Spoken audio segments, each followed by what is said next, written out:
This and all episodes of the podcast have been brought to you by our generous patrons over at Patreon, the DayZ podcast. If you're interested in finding out more about how you can support the show each week, then please click the link in the description down below to find out more information about Patreon, the DayZ podcast. Thank you for your support. Just a big thank you to our current supporters of 87.8 Survivor FM, the DayZ podcast.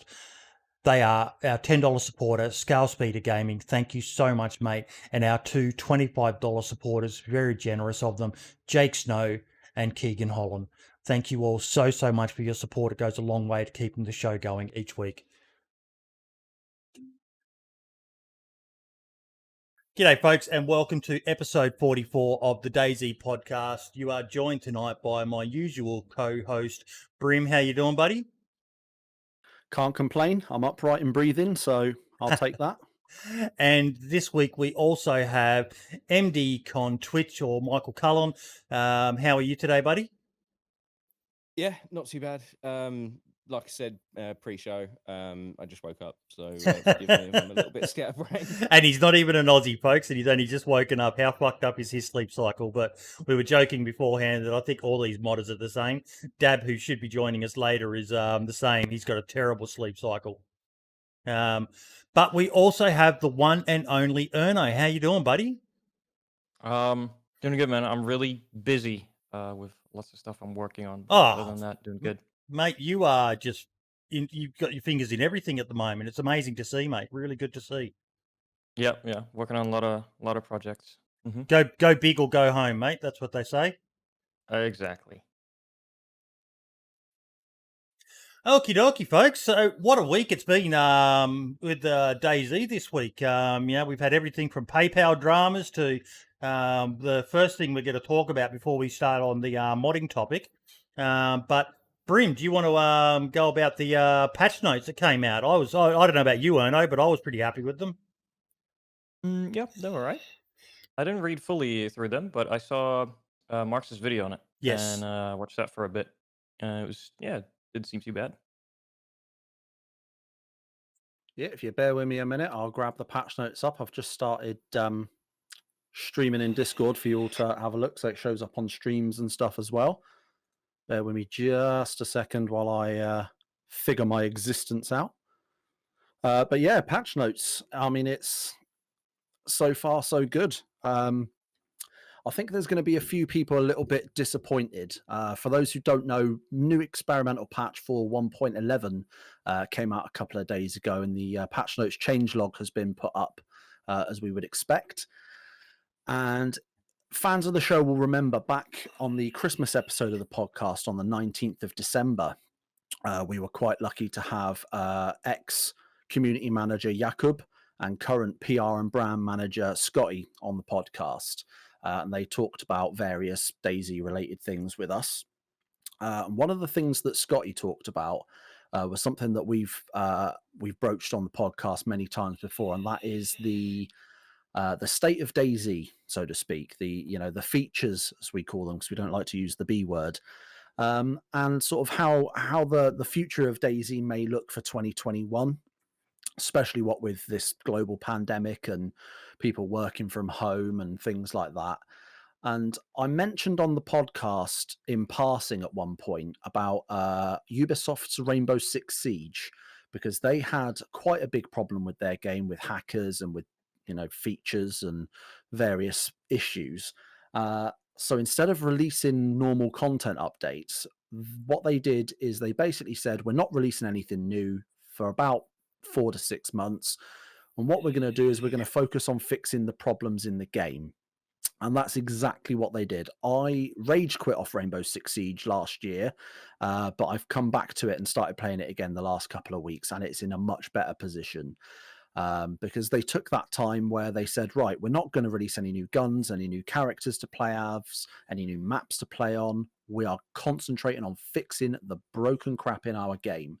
And that's exactly what they did. And luckily, and quite surprisingly, Scotty mentioned on the Christmas episode of the podcast that they had heard that, and that gave them the idea to try and do something somewhat similar themselves. So the patch notes are normally broken down into multiple parts. You have your added features, So that's your, and I don't mean features as in what we call features. I mean genuine, what they actually want to do. New things they've added in, things like weapons, whatever else. That's quite short this time. But their list of fixed items, as you can see, is absolutely fucking huge.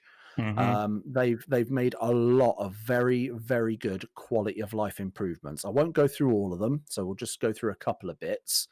But as for the stuff they've added, some new textures for the abandoned static M3S truck, some abandoned parts, starting a vehicle engine now slightly depletes the battery, added the flags for the winners of the base building contest that they did. And now this is one that caught me off guard a little bit. I don't know about you guys, but garden plots can now be removed with shovels and pickaxes, as well as obviously being built with those tools. So if I'm not mistaken, that is it's something I want to bring up, because that I think was being used as an to give people unfair advantages in base raiding and things like that on various servers. So that is a fantastic addition to the game, in my personal opinion. I don't know what you guys think, but for me, I think that's a great addition, along with some of the fixes which we'll come into in a minute. I agree. It yeah, anything that can help them out in that way is a move in the right direction for the dev team. The primary reason that they've introduced that is that they changed the persistency of garden plots in the last patch, and it's caused significant performance issues on public specifically. And it's very easy to grief a server just by spamming garden plots. Yeah. So it's kind of, I mean, it's good, don't get me wrong, but it's kind of a band-aid solution, because basically what you're expecting players to do is to go around and clean up the mess that other players have made. But I don't see a better solution, to be honest. So, yeah. Something's better than nothing, thing, isn't it? Yeah, exactly. I think that's the thing. Until, I think it's like you said, it's a band-aid solution to a much bigger problem. But until they can actually figure out how to fix it happening in the first place to make that addition unnecessary, I think it's a good step in the right direction for them. Because what's the persistency of them at the moment?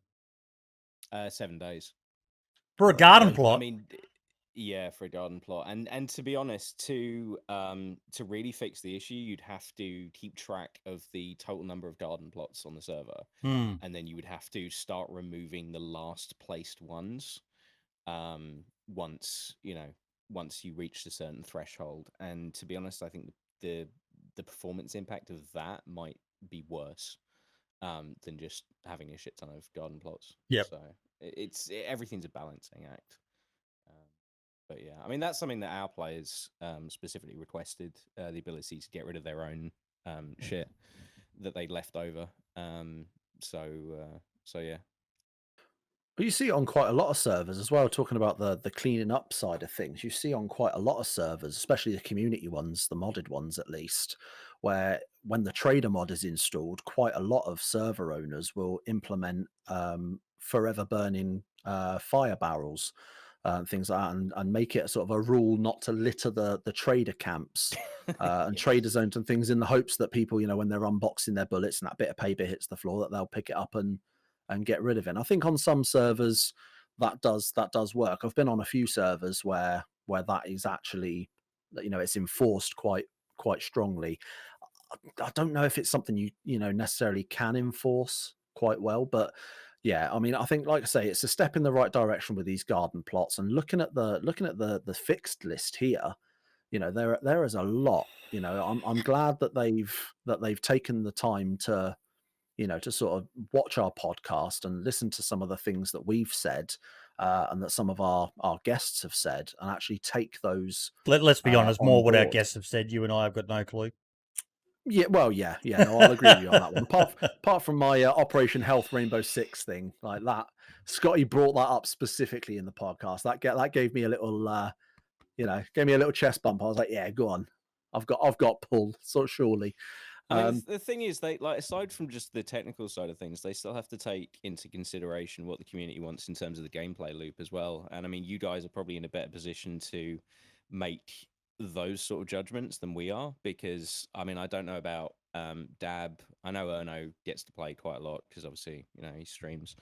But like us modders, we don't get a chance to play the game at all.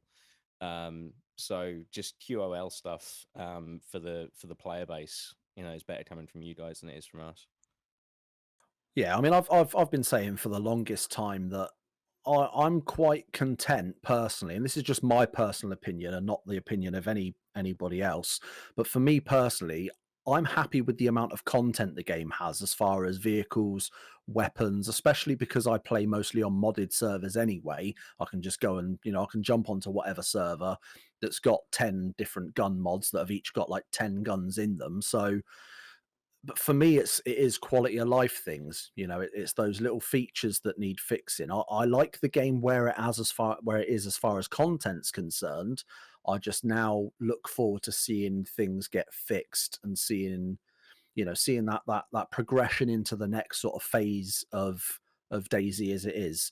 I'll be quite interested though to get Erno's perspective on some of these, being that obviously you do play a hell of a lot of DayZ, so you've got quite a lot of experience in seeing these, the negative sides of DayZ itself. How does this sort of list of patch notes sort of hit you, and how does that what do you see going forward? Well, there's so many different ways to look at it. The first thing I'll say is that it's good that they're actually focusing on fixing stuff rather than adding new items. Because there's a few things in DayZ that really need fixing, in my opinion. One, I don't think I've seen it in the list, but one of the most important ones for me is there's a bug in the game. People who play on like 100 ping servers, or I don't know, sometimes even on low ping servers. Sometimes when you crouch and ADS at the same time, it makes you so you cannot shoot. And a lot of people who PvP a lot, what they do is mid gunfight they crouch, so you can like evade some bullets, and that basically gets you killed if that happens because it makes you stop shooting, Yeah. and gotten me killed a lot. So that's yeah. Yeah, you're one of trying to the kind of ones. take that defensive position and hope that bullets kind of go over your head or around you and try and survive. But at the same time, you're kind of cutting your nose to spite your face, so to speak, because then by making that move so that bullets can't hit you, you then make it so that you can't use your own bullets. So yeah, I think that is quite an issue. I don't know if it's in the list. I haven't had a full proper look through of every No. single item in the list, I but didn't one of see the it in big there. one of the big exploits I see they fixed, and we've mentioned it on the podcast recently, is an exploit to look/glitch through walls. I know our fellow host who's not here right now, Wiidevil, put something in the I think it was in the admin chat of the podcast Discord, showing someone on one of his servers that he caught and banned doing it. Yep. So Yeah, it's really easy. yeah, and it's Yeah, and you can sidestep through walls yeah. by using the dodge when you've got a knife out. It's yikes. Yeah, and it's again, it's funny because I don't glitch and I don't pay much attention to that sort of thing. Every single week I come on this podcast and there's like a glitch that's going and someone will mention one, and I just think, how the hell do people figure out, like, because I would need someone to, it wasn't until Wiidevil put that that video in and explained, oh, it's by doing these actions, that I knew how to even do it, because I hadn't, it's not something that's sort of in my periphery, if you like. So it's mad, but it's good to see that something that has been mentioned so frequently recently on not only on the podcast but on Twitter and through YouTube comments and what have you, that's actually now been dealt with essentially in the new patch notes. I would be interested to. Sorry, go on. I'd be very careful assuming that because it says something in the patch notes that it's actually been fixed. This is a big issue that I have. A lot of the time, stuff gets put in the patch notes that does not materialize in game or does not work the way that they've Really? intended. Yeah. So, for example, the last patch notes announced, and this is a small thing that is not going to impact the majority of players. but they put it in the patch notes, and it was that they'd added the grip for the Desert Eagle to the hidden selections so that you can actually retexture the Desert Eagle's grip, and you can't. It hasn't been done. And this is something that, you know, not a lot of people retexture weapons. I'm in a bit of a different position because obviously we run an RP server, so pretty much everyone, like all of our offerings to people are things like customization and, you know, like fresh content that we can push. And you know, we had a request from a player. I'd like a, you know, a custom Desert Eagle, etc. So I sat down and I did the retexturing for it and loaded it up. And unfortunately, no, even though it says in the patch notes we've fixed this, it's not fixed. Similar things like the vehicle, like the performance issues that we've been having with vehicles since 1.10, due to the variable sync across the network, hasn't been fixed. So if you're running a server and you have vehicles, you have a very significant performance degradation over time, despite the fact that they pushed out a hotfix that said, oh, we fixed performance issues. So just because it says something in the patch notes, it doesn't necessarily mean that it's fixed. Yeah, and I mean that's the thing as well, isn't it? Especially when it comes to vehicles, I think we've all been sort of once bitten, twice shy when it comes to vehicles. They've always been a running joke in DayZ. Every single yeah. patch notes, you know, since vehicles were introduced, have all said, you know, fixed issues with vehicles, and then, you know, they haven't changed a huge amount, you know, in every patch since. So I do agree with you. I would say always take patch notes from DayZ and from any game in theory, you know, as a, you know, with a pinch of salt. They're not going to be, you know, guaranteed every time. And I think the devs have said that themselves, that patch notes are they're subject to change. You know, they might find that this is the first iteration of the 1.11 update on experimental, but they'll keep going through, changing things, maneuvering things, and probably breaking more things as well as they go along, as is inevitable with video games. And so some things that are here, you know, they might have garden plots. They might end up not including that in the final 1.11 stable release, because doing that then, you know, undoes all of this, for example, you know, just to use a random example. So yeah, definitely always take them with patch notes. But for me, I always take the patch notes, you know, not only with that grain of salt, but I kind of take them for gospel as well, because at the end of the day, you know, the devs are saying they're going to fix it. If I then every time the patch notes came out said, well, half of that's probably not going to be done anyway, so whatever, I would lose very faith. demoralized very quickly. Yeah, I'd get very demoralized. I'd be like, well, why the fuck are you posting them? Why are we talking about them? You're not going to do it. So, yeah. And I'd just be in that, you know, that would be the headspace. So, and I don't think that helps. So I try and take the patch notes as they're written until proven otherwise, essentially. And like I say, looking through this list of patch notes, a lot of the changes they've made are fantastic. You know, things like landmines were not dealing damage when placed in doorways of specific houses.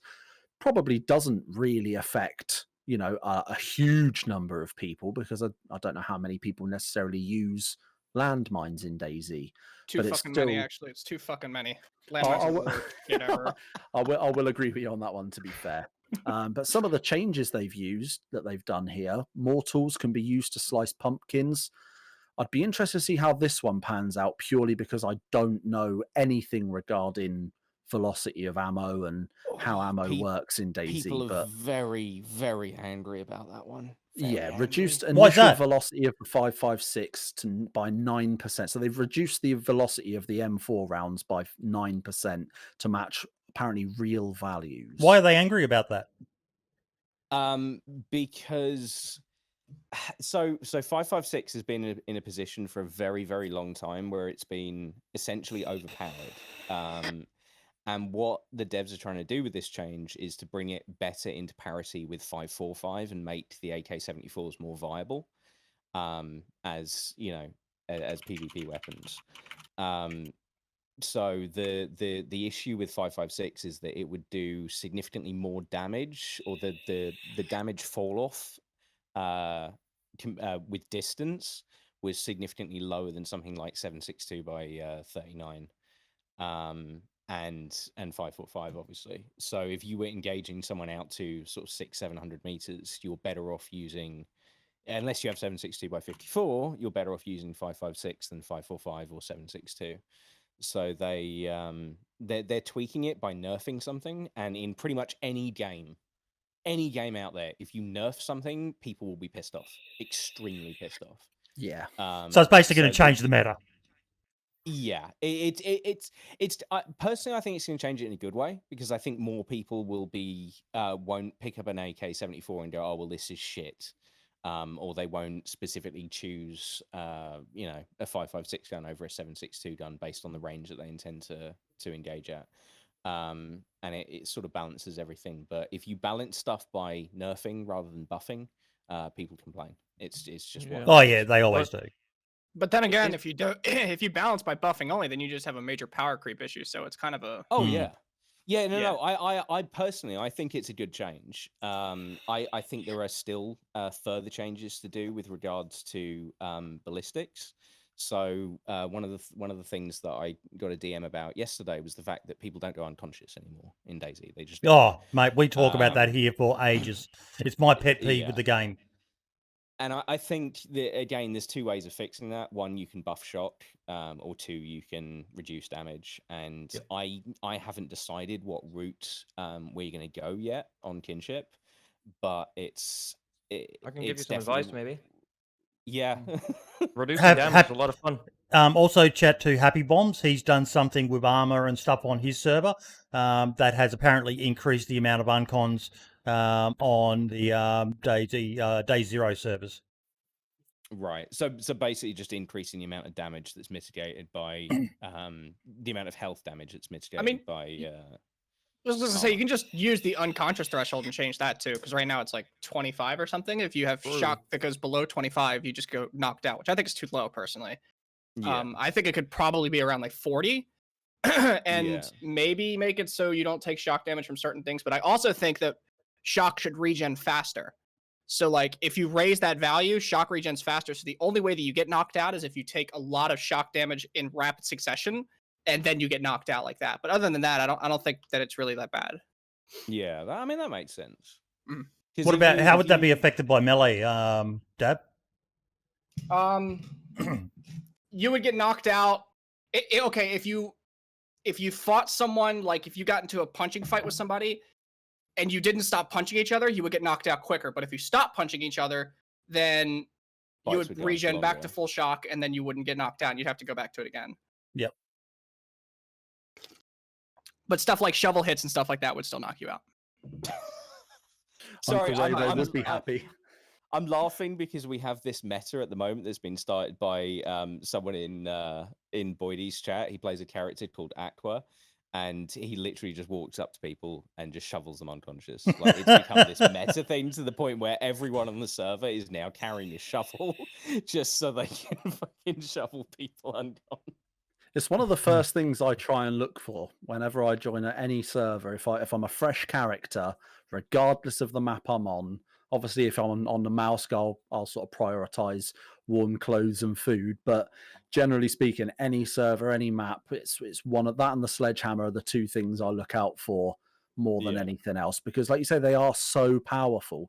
I think the sledgehammer, I believe, got a nerf to its damage or its likelihood of knocking out a few patches ago, but the shovel is still, with the exception of the odd, glitch here or there, is still just ridiculously, like I say, it's a one-hit knockout. It's ridiculously good. It's literally started to reach duct tape levels of meminess in its utility in sort of freshy combat. Yeah, I think as much as I like for the health of the game, I enjoy the fact that they fixed the glitch where you could have never-ending barbed wire just by restraining your own hands and breaking out again. That was like the only glitch in DayZ I've ever actually used, and I hate that they fixed it because I always run out of duct tape too quick, because I always end up running into zombies and just my clothes just get battered, and I'm so OCD I can't have damaged outfit. Yeah, I think I mean that's another thing. I think there's tweaks to be done to the condition of clothing and the damage that it takes, etc., from melee combat and stuff like that. Just purely because of people like you and me that get really pissed off when they've got ripped up clothing.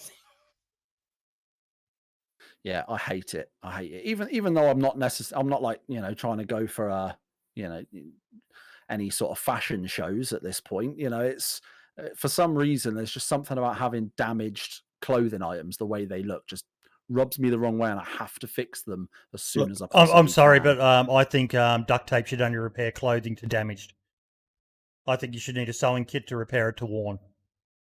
Yeah, I mean, it would make sense.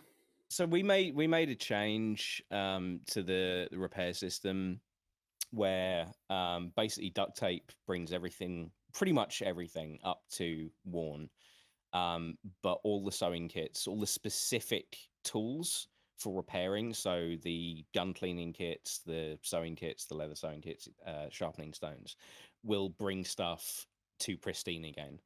And that was partly driven by the OCD fashion show mentality, but also the changes to heat isolation values, etc., and the insulation buff that clothing gives you when it's like properly maintained. Would be kind of cool to see like a workbench mod or something that actually incorporates something like that, where it would repair to pristine, but only if you have like a certain tools at a workbench. Yep. Yes. We have that on Stalker Z, but it's not really public. But yeah, we have a sort of system like that. It doesn't repair your gun, but if you would fix, let's say, a badly damaged M4, you get a different M4 that shoots slower, but it is pristine. So it's like looks like a fixed M4. Yeah. Oh, that's nice. Yeah. That's very nice. I want to go back to something you said earlier about taking the patch notes with a grain of salt. And Erno, I'm interested in your feedback on this as well, mate. But I disagree with that. I have always taken patch notes to be gospel. That what they say they do, they've done. And it's disappointing to hear that there's examples where that's not actually the case. And that's something that needs to be addressed. What do you think on that, Erno? Maybe by my reaction you could tell this is the first time I really heard anything about that. Yeah, you did react. This could have been like a mistake from them, or I don't know if this happens frequently, but I've never seen it happen before. Normally when I read the patch notes and I play the next stable update, not experimental, pretty much everything that's in those patch notes will be in the game. I've never really found anything that's not. I can probably weigh in on this because I've seen the patch notes at face value are pretty accurate, but there's also issues as a modder where in the background stuff gets changed that you don't expect, and they don't tell you that they changed it in the patch notes. Even though they have a modding section, you'd be like, yeah, we changed the signatures on this, and this, and you need to change it in your mod or the whole Steam Workshop's gonna fucking explode. And sometimes they don't tell you. Like, for example, they almost never tell you stuff like that. The minor can stuff, receive item into cargo. You remember that shit? Yeah, with 1.09. Yep. Yeah, and they've done it again. They've done it again in 1.1 in 1.11. What was it, like on part build or something? No, but there's another one. So in Entity AI, in fact, let me please, see I need to know this stuff so I can fix my mods because it might be broken right now. So I haven't been on the past couple days. So it's basically with every patch that comes out, I do a Beyond Compare on the previous scripts folder and the experimental scripts folder. So for example, we've got this. This is not a big deal because, to be fair, they've used default values, so you can overload the function and just use it as you would previously. But like, here are changes that they've made to the function signatures. So they've added extra calls or extra parameters that you have to put in the things. And in this one is particularly grievous because get action component name list used to be a void, and now it's an int, and that is not listed in the patch notes. Yeah. So they don't actually do a more in-depth patch notes for you modders that they release somewhere. One that Brim and I would look at and just go, "What are they talking about here?" We do our own diff every update. Yeah, but that's literally every missed stuff. update we have to go through, and also not only that, but they change stuff. They change stuff on the last patch, so we then basically have to do another diff when it hits stable, and then go through and fix our mod. And then basically it's a rush, because if, like, I'm a maintainer on Mordors, so I'm basically the one that has to fix Mordors every major patch. And there are I can't even remember how many subscribers there are to Mordors, like a couple of 100,000. And pretty much every server runs Mordors. So if I don't fix Mordors immediately when the patch comes out, Fix your fucking mod. Yeah, no, yeah, and I mean Yeah. that's thousands of servers where people cannot play the game because Bohemia didn't bother to tell us basic shit that they were changing. That needs And to change. That needs to change now. They need to, as part of what they're doing this year, they need, and we've said this before on certain Brim in a previous podcast, but they need to communicate better with the modders. Yeah. We've said on multiple episodes of the podcast that, you know, and we've been quite lucky to speak to quite a lot of modders during the course of our podcast, and they all say the same: is that, you know, the devs do give out some information, but they don't give out a huge amount. And I think what we're seeing now as well here with what MD's showing us as well is that they change quite a lot, and it isn't until you go in and have something like this side-by-side stuff that MD's got, that you would necessarily find that out. I wonder if it would be possible or worth doing, so to speak, if they had two sets of patch notes, have the ones that we normally have, like I've got up, that we see, that they post all the time, that we all see and read, that's just for the community at large, and then have a separate set of patch notes just for modders and say, look, here's what we're changing. Here's a couple of reasons as to why we're changing these things. Now, you know, ready for the next patch, you can then spend that extra time to like Dab said, go in and fix the bits of the mod, change some things that would otherwise, like MD said, make, you know, thousands of players unable to play a game because they changed it. Optimally, I think what they need to do is about a week before it goes live, finalize all the changes. Don't do anything else. No fucking nasty surprises. And let you guys in the modding community know this is the final version. You've got 1 week to I don't know how mods work. I don't know whether you can get a new version of it fixed and ready while the other one's live, and then the day of the release, then you can upload your compatible mod to the 1.11. Because not only will that make you guys happier. Go ahead. We can actually do more than that. We can using compiler preprocessors, but which is basically where you put if def, and then I don't know if I can find an example of it, but basically you specify the version and you put different compatible code in those brackets, and then that way you can actually have your mod ready to go for the next patch before the patch goes live, so people don't even have to update your mod. That's a lot of what expansion does, and same with like CF if we have updates like that. But yeah, I think I know internally for BI, excuse me, they'll have the update pretty much like ready to go like a week or so before it's actually going to release. But due to, I mean, it's 100% going to be like due to BI's like licensing structure and how they actually handle stuff internally, and whatever they want to do with their privacy is going to be what holds them back from communicating to modders with stuff like that. Because obviously they are still a public company, and if they don't want to like release that information prior to updates, because it's only going to make them look worse if they overpromise and underdeliver, or they just don't like chalk up to some of the stuff that they say they were going to do. They had to make last minute changes and they had to pull stuff out. And then all of a sudden people are really disappointed about it. So I can see why they wouldn't want to communicate that. But to modders at the same time, we see it differently. So it's kind of like a weird battle that you have to sort of strike a middle ground. Yeah, that's a good point. That's a good point. Mm. It's just they've got to do something, because as it is right now, it's not working. Yeah, I think in an ideal world we'd have access to their SVN and we'd actually see why they're pushing changes. Sorry, what's an SVN, mate? You got to talk dumb for me. Sorry, it's the source versioning system. So basically, it's what we're looking at here. Every time they make a change, they push it to their version control software system.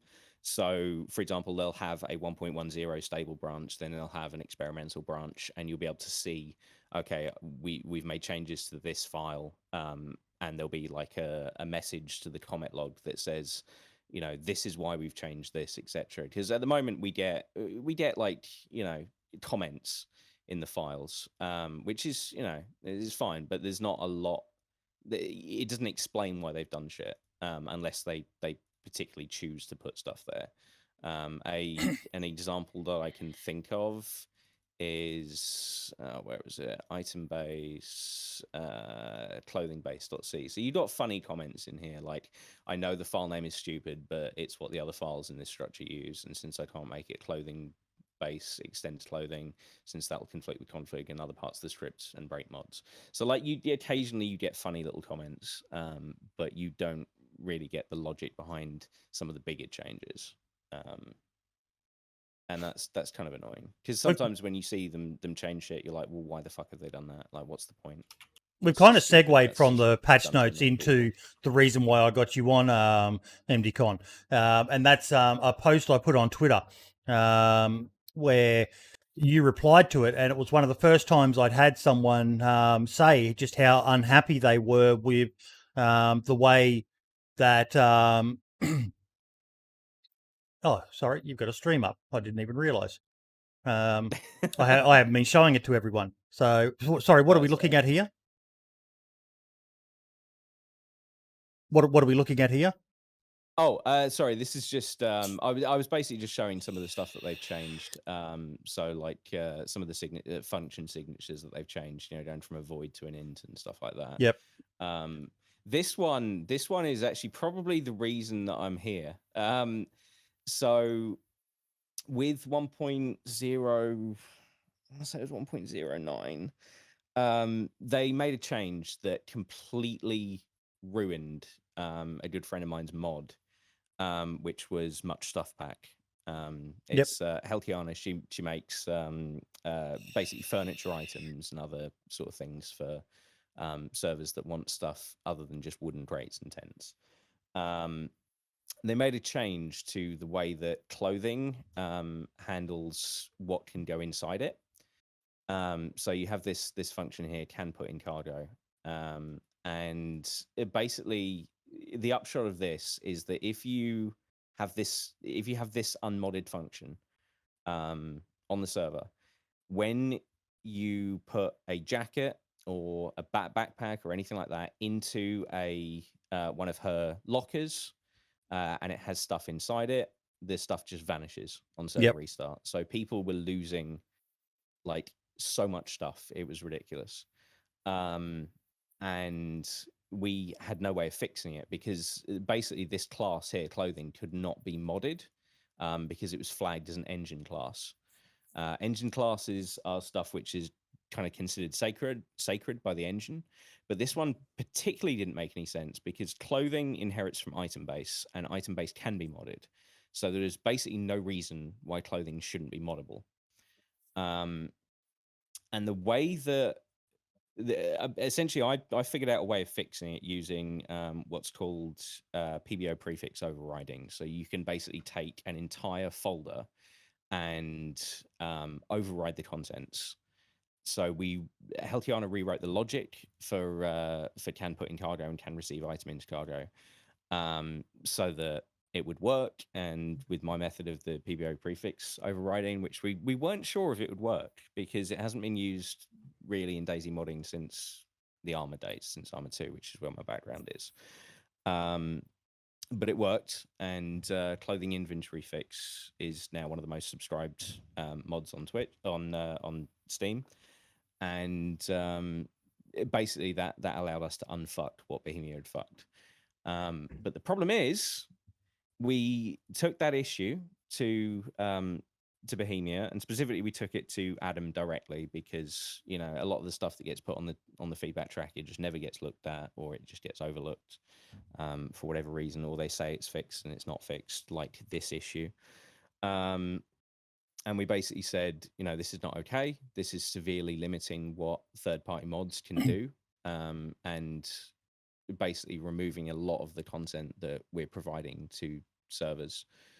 And they said, okay, yeah, we'll fix it, and they fixed it. But what they did was they extended the class, so you can mod this class now. But when you mod this class, the way that the functions work in DayZ, a lot of the time, if you change anything, if you do a modded class and then override the function, you still have to call super to pull in all of the logic that's in the higher classes that class inherits from. So like you have a tree and it goes like entity AI, item object, item base, clothing, etc.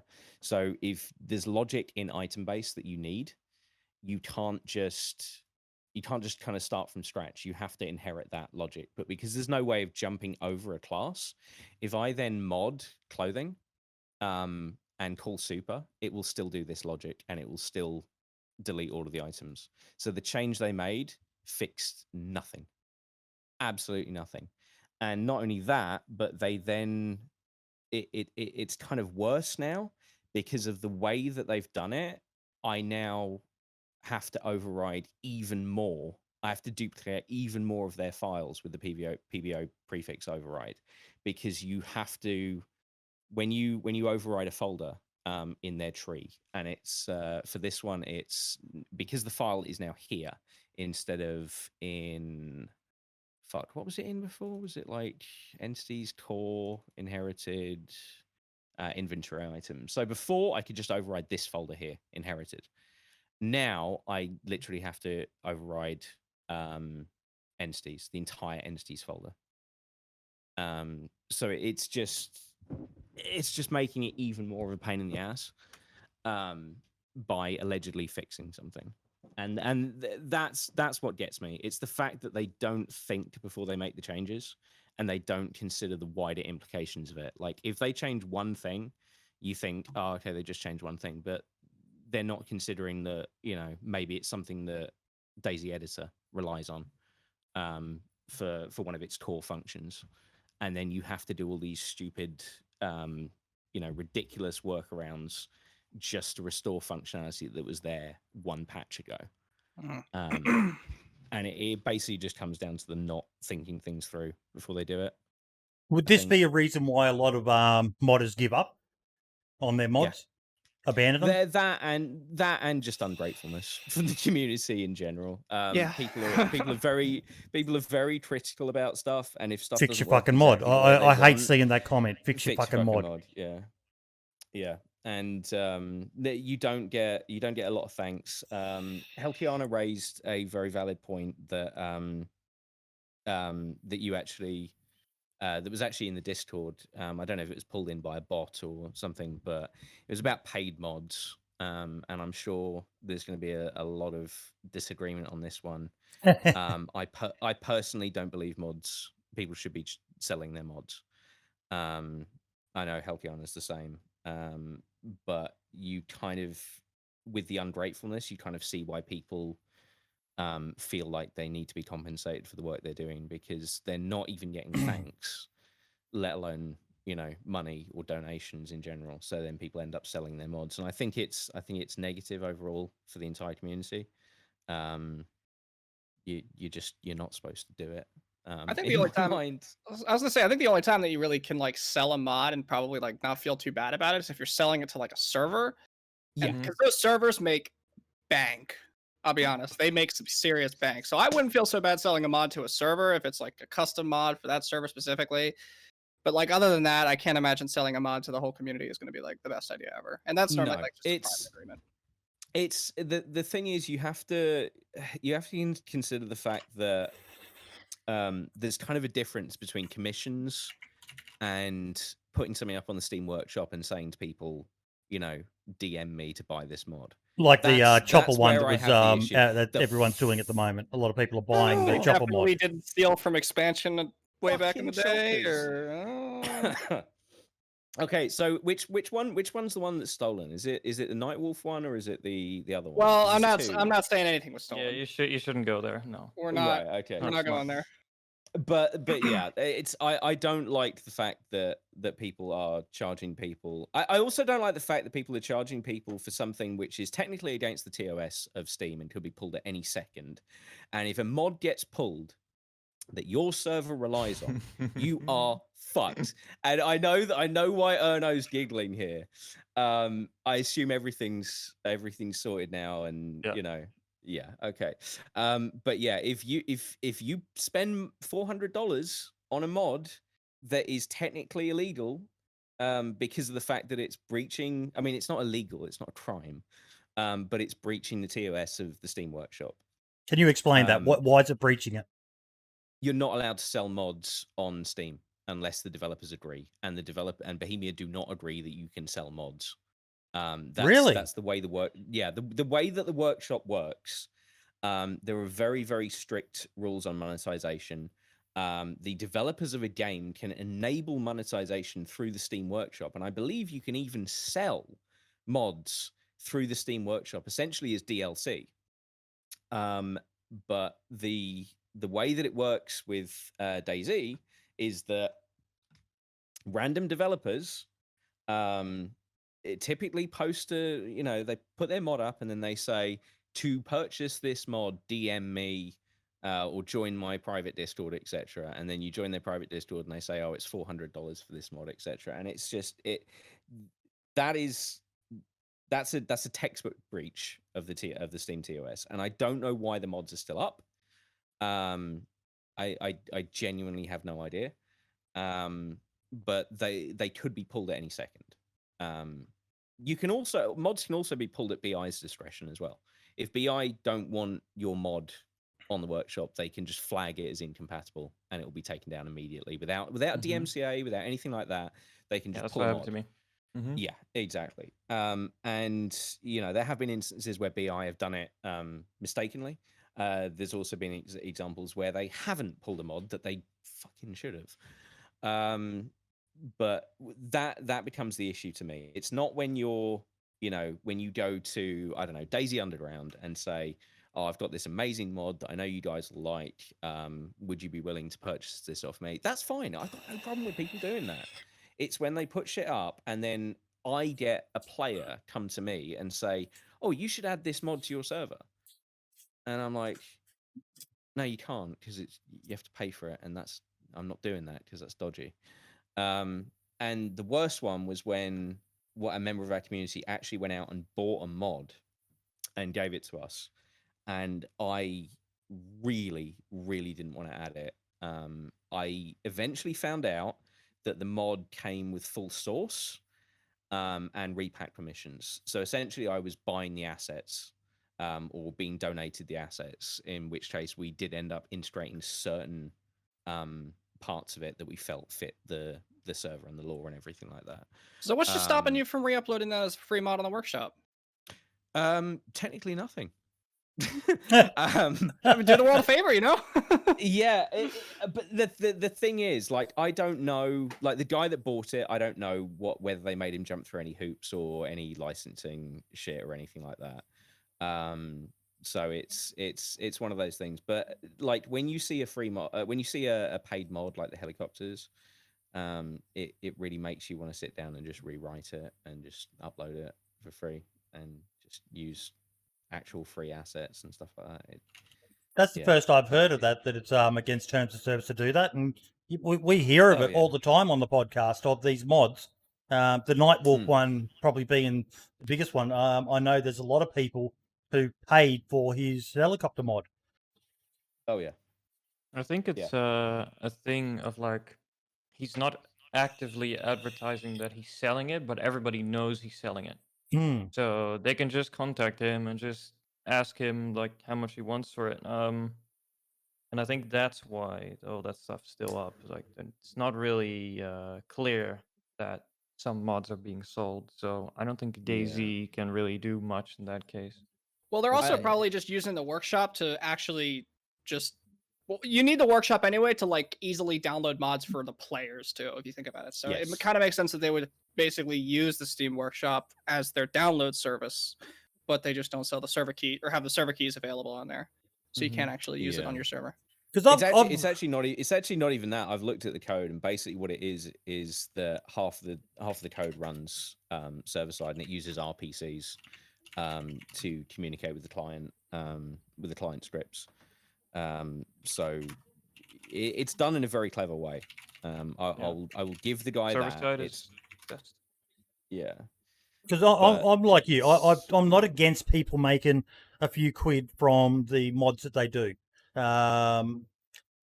Even we've talked about before on the podcast, maybe a subscription system, done by Steam. I don't know why they don't, but, to a server pays, maybe $5 a month or something to have a mod on their server. And that encourages the owner of that mod to then stay and support that mod and keep on constantly updating it every time there's a patch, or otherwise people are going to unsubscribe.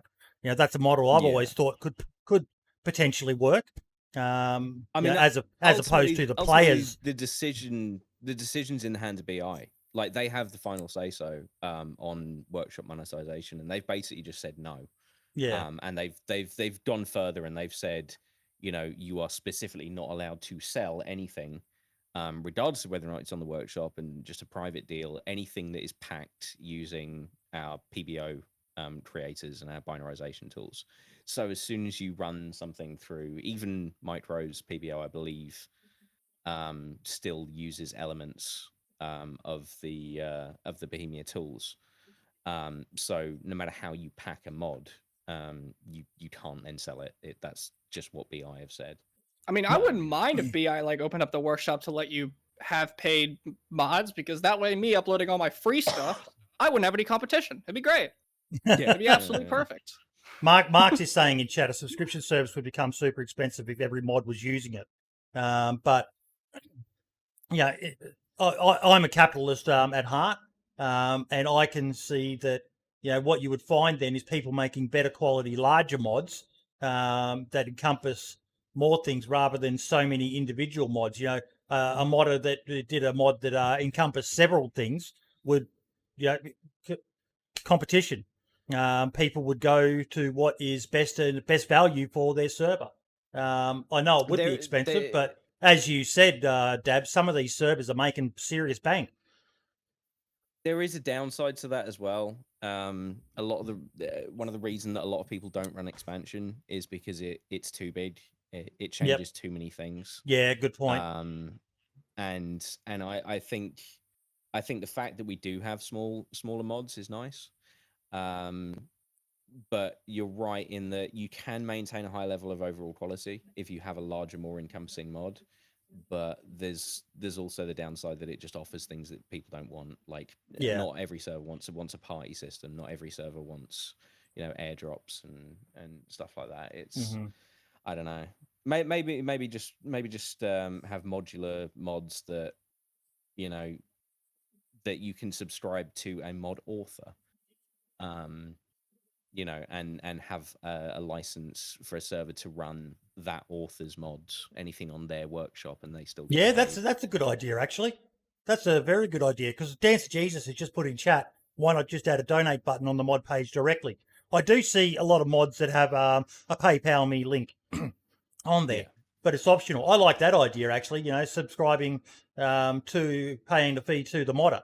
It works for Steam, because Steam's going to make a cut of everything. So, like 40%. But that's a great idea, actually. Subscribe to a modder and you get access to all of their mods, and it helps support them. And could see people. I know that there's probably some purists out there going, no. I remember there was a while back there. Steam did something where you had to pay. What was that about again? That upset a lot of people for mods. Steam did something a couple of years back that upset a lot of people about having to pay for something, or potentially going to have to pay for something. And yeah, I remember that. That's for a certain game, I think. I'm not sure if it was for DayZ, but they did that for a different game. Yeah. And a lot of people got up in arms about it, but I don't understand it, other than from the purist, everything should be free mentality, which kind of touches onto another topic you and I were talking about, Erno. I do love the idea of open source stuff, but at the same time, guys like Dab and Michael and Helgiana and everyone else out there doing all these amazing mods.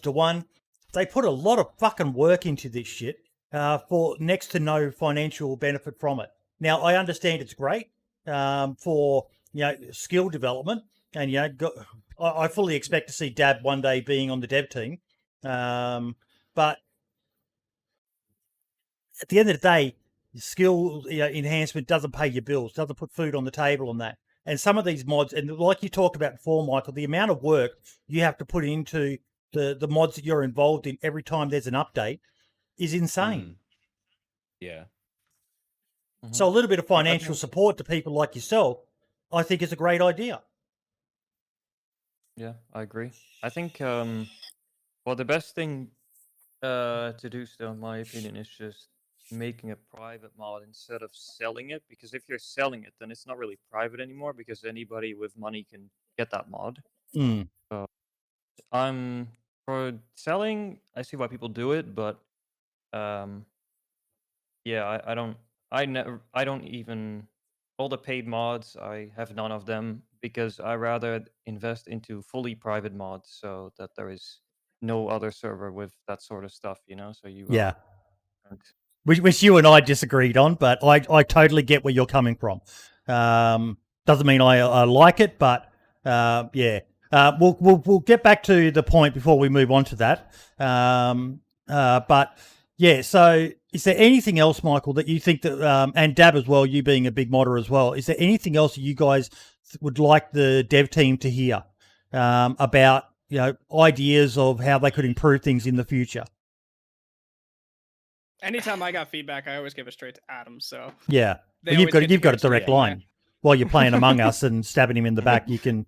Of course, I always whisper into his ear, "I need you to fix this." I do. The same Someone clip that. Someone clip that. Please don't. It doesn't work. The current process for most modders doesn't work. A perfect example of this is I worked. I wrote a push to talk radio system for Kinship, so that you basically have to hold down an action key to speak into to actually broadcast on the radio. So if you're not holding that key, you can have a chat with the people around you without broadcasting over the radio. And it allows people to just leave their radios on and listen for people calling out for help, or people trying to meet up and that sort of thing, which helps RP.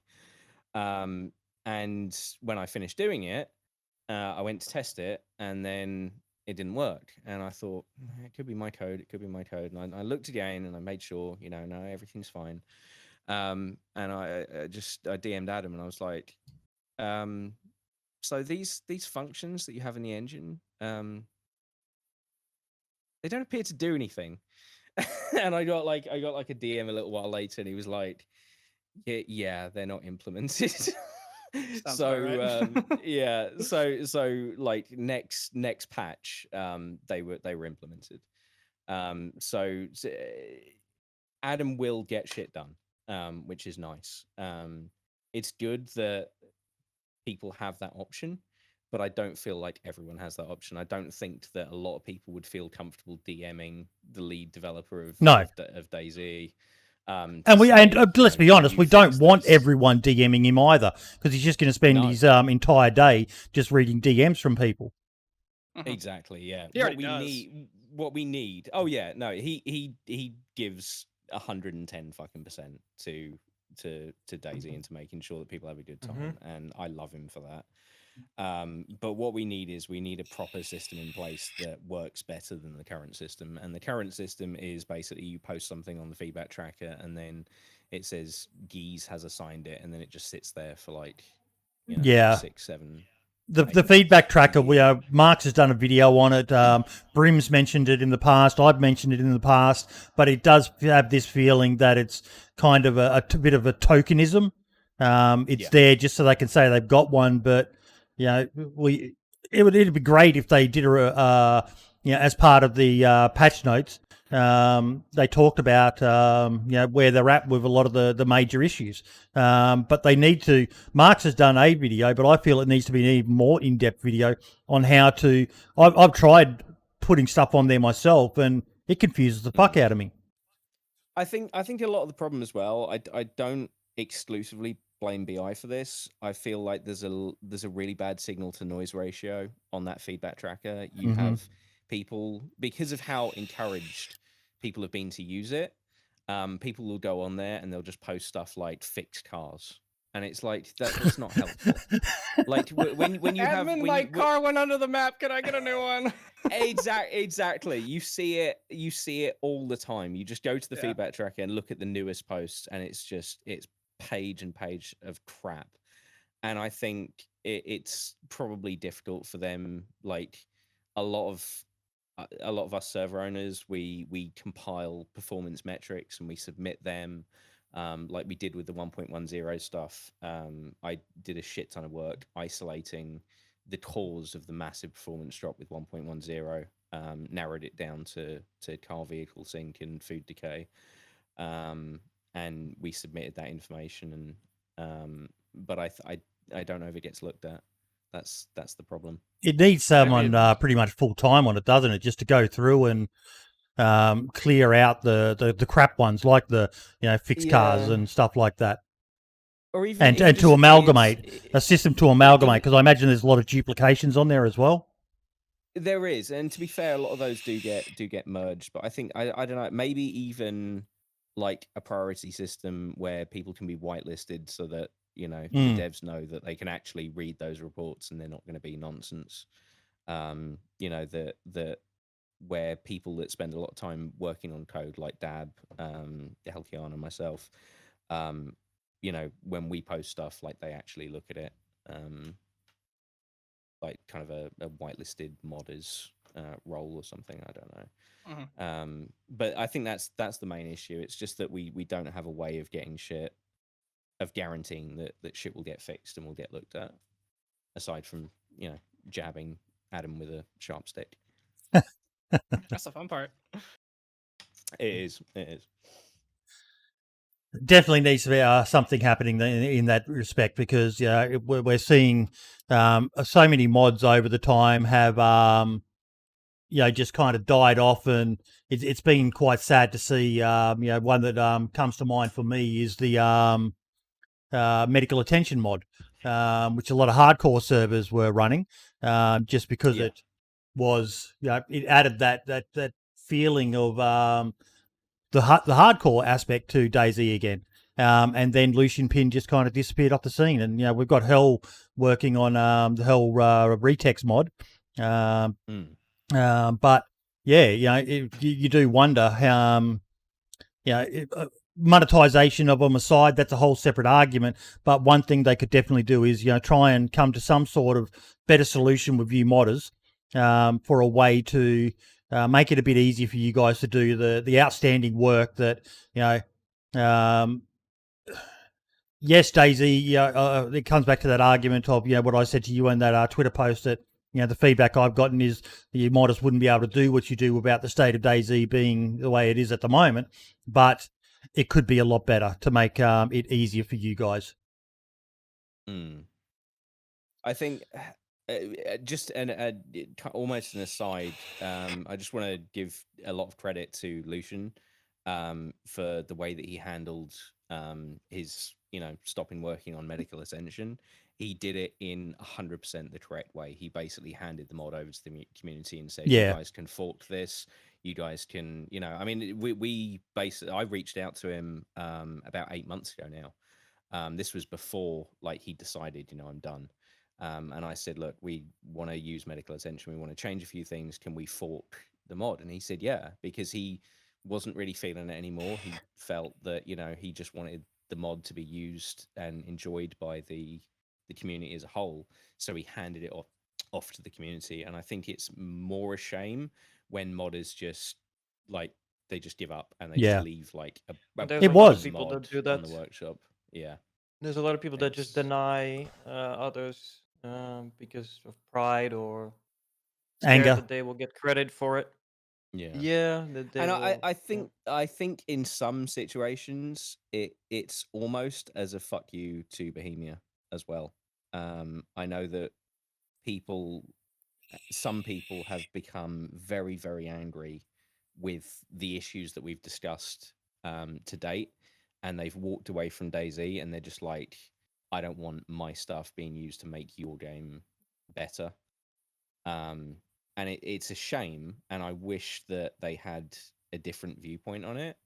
But I also kind of sympathize, and I also kind of understand. I think there just needs to be a better balance and more collaboration, because the whole point about us doing everything, like anything that we do, is because we want the communities to have a better time. Exactly, And I think exactly. we all have the same end goals. Yep. Yep. Mhm. 110% agree on that. And, even though we've been quite critical of them, we know that they've got the same, they want to give us a quality product that we all love and enjoy. And, with DayZ's seen such a massive resurgence of late, yeah. I think they're doing it right. Maybe not everything is going in Perfect. the best way possible, but yeah, I mean, you can see the numbers are going up, and you can say that's due to modders, but there's definitely something happening in with the DayZ developers themselves that, well, I think 2020 was the best year for DayZ. Oh, by far. Definitely. By far. So If they're if definitely I doing something right. if I'd been sitting here 2 or 3 or 4 years ago, I would have had some way more critical things to say. I wouldn't have been sitting here 2, 3, 4 years ago. So I mean, it's there was a lot. One of my primary issues over like the whole of DayZ development has been the lying. I think people are still not aware of this. You mean the roadmap? No, not at all. Basically things like when they came out and they said we're writing a new engine for DayZ. That is a lie. That is categorically a lie. And I called Bohemia on it about 5 years ago now, and I said it's not a new engine. You purchased this engine from Black Element Software. It is the same engine that was used in Shade Wrath of Angels in 2004. It's the same engine that was used in Carry Command Gaia Mission in 2008. It's the same engine that was used in Take on Mars. And First I've heard this. First I've heard it. I'm a bit stunned right now, to be honest. well, that's no, because the engine that they used in Take on Mars was still much less developed than the current engine we have now. I mean, It was. They pretty much wrote this whole thing from the ground up. I would assume there's probably like a lot of lower level stuff that they didn't work on and they outsourced to speed the process up. Yeah. I'm But glad you're here, Dad, because it's a complete RV hybrid. Like they have to integrate. Even if they purchased another engine, they're still taking the time to integrate RV with it and then take all of the Arma aspects and merge them with something that has absolutely nothing to do with Arma and has never heard of a config before in the way that Arma is set up. So they have to have a lot of compatibility there. So I mean, I can kind of see how like purchasing that can be that way, but I think it's misleading to say that they completely purchased the engine and it worked out of the box. But it was also misleading to say it's a brand new engine. That was my issue. And even when I called BI on this, they literally said no, this is a brand new engine. And that was the problem for me. It was the fact that I don't mind people explaining the work that they're going through, and I don't mind people getting recognition for the work that they're doing. What I don't like is when people misrepresent things. And when they say, the reason why, we're not doing anything is because we're writing a new engine, it's a disingenuous comment to make. And the fact is that the renderer is entirely pulled from Enforce.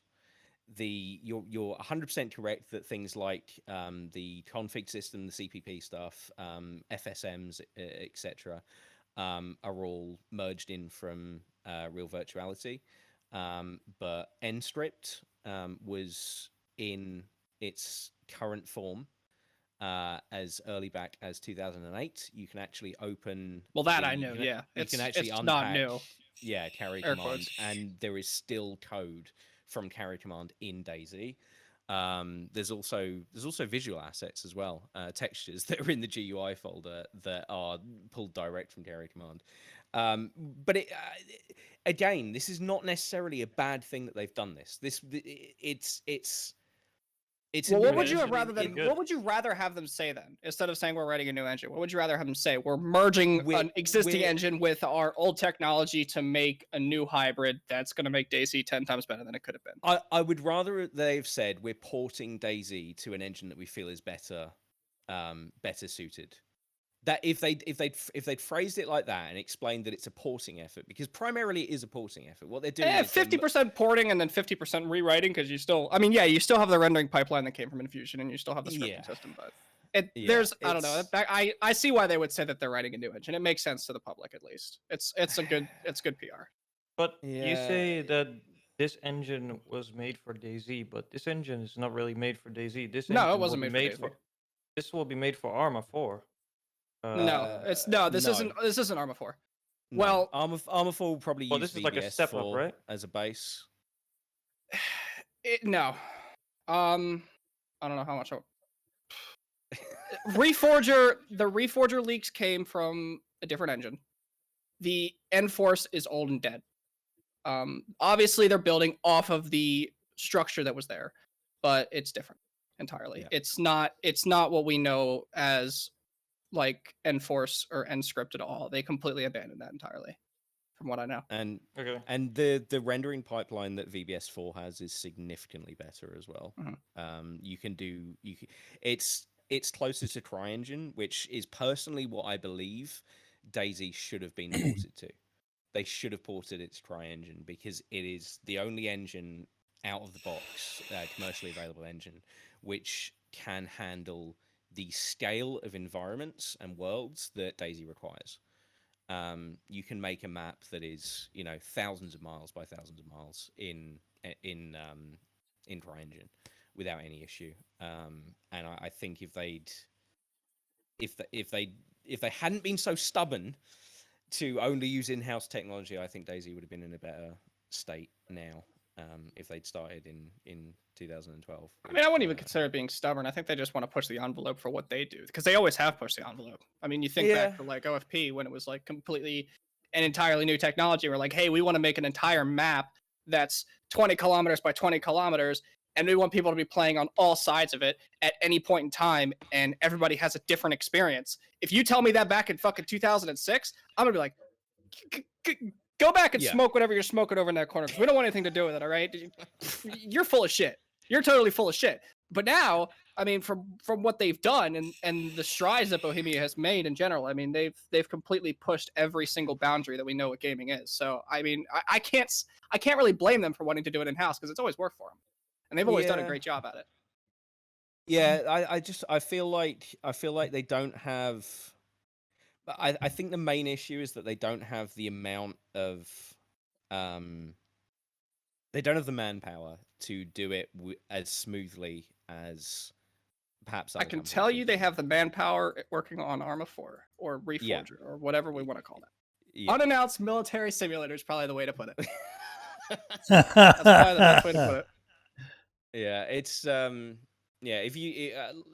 if anyone wants to see what's possible in the future, go look at some of the VBS4 demos as well, because some of that shit is absolutely fantastic.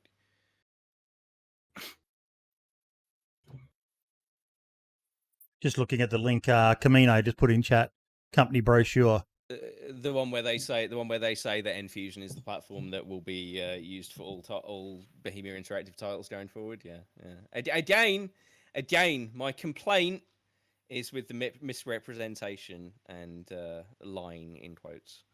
I don't like it. I like it when people are honest about shit, even if it's going to get them flack. Bohemia Interactive has developed 2 proprietary game engines, Real Virtuality and Enforce, and is currently working on its new Infusion engine.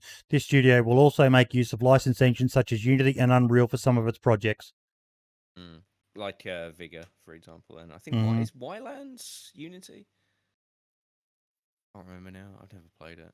Yeah, Infusion is just the unification of RV and Enforce, which is what we work on now, which is what DayZ runs on, is basically Infusion. That's why they call it Infusion. It's the infusion of Enforce and RV. So they're not going to be working on Infusion anymore. Specifically, things like the audio system and the P3D format and things like that are all pulled from RV, rendering pipeline, the classics, etc. Enforce. Yeah, I miss SQF. I really do. I don't. Oh God! Don't say that. I like. Don't say languages. that. Look, I'm sorry. Okay, I learned to code in the fucking like BASIC and Pascal era. Okay, I don't like object oriented programming, man. I've seen your IDE, okay? It looks like Notepad++. Use light theme, all right? I have literally no idea what you're talking about, but I enjoy banter between people. So I just want to quickly jump in there on something Dab just said, with the irony of mentioning Notepad++, because I have a memory stored in this big old egg dome of mine. When we, I think it might have been the first time we ever had you on the podcast when DayZ Editor was first announced, and I remember someone in the comments in DayZ stream making him mention of Dab was at that moment in time on that episode was using Notepad++ while showing us various DayZ Editor related things. I don't know about that. Don't make me go back and clip it out for TikTok. Dab. I use Notepad++ for assorted things, but I don't program in it. That would be. I can tell you. I can tell you exactly why I use Notepad++. It is very light. And it has folder as workspace, which is a fucking godsend when you are trying to figure out the flow of logic, because you can just right-click a folder, be it the DayZ strips folder or one of your own mods, third-party mod, do find in files, and pull in the search results that you need. You can do it in Visual Studio Code. You can do it. You probably do it in Workbench, although I fucking hate Workbench. I'm a hardcore Workbench user. If I can't live without Workbench. What is wrong with you, Dab? Nothing. What is wrong with you? Remote recompile is powerful. If I write code, all right, and then I can execute it without restarting the game. It's perfect. Yeah. I do. Yeah. It's fine. But nobody used Workbench before I joined the community. No one. Everybody hated it. Everybody wrote it off completely. And then I came and I just wrote the entire editor inside of it. Now all of a sudden, like half the modders are using it because they're like, "Oh, you can do that? What?" I'm like, "Yeah." It's been here this whole time. What do you mean? Would rather go over to the laggy dark side with Heltiana and use Visual Studio Code than fuck around with Workbench. It's so heavy, dude. It takes like 45 seconds to fucking open. I don't care about that. So does Visual Studio, but I use that for C++ development. Oh yeah. All right, you two, stop having a bloody fan session over what elements you use to code with and all the rest of it. We have got to move on. And the next topic that we're going to be talking about is why I actually got you, Dab and CERNo, on the creators server. CERNo. Mm-hmm. It's a bold move, Cotton. It's a bold move, Cotton. Yes, I agree. But this all started with a simple tweet. I saw the Rust server. Yep, the OTV server. Streamers. Yeah, and other than the drama, there was also a lot of the thing I enjoyed seeing the most is that streamers met each other for the first time or played with each other that normally never would have played with each other, or they literally don't even know who they were. And that idea was combined with the fact that it's all live and people can see it from all different perspectives. I thought it was really cool, and I instantly started thinking of DayZ. So I tweeted it, and I got a lot of traction. Dab DM'd me after the tweet got like over 200 likes, which for my Twitter account is like a lot. That's like that's going viral within DayZ stuff. My tweets normally get like 20 likes maybe. And he basically was like, well, so what are we gonna do? And we spoke, and he was up to doing it with me because I know Dab from the editor. I know that what he makes is quality stuff. So I'm glad he's willing to do this with me. For me, it feels like a certainty that sort of stuff will be all right, and then we can focus on the community itself and well, the experience of the content creators on the server.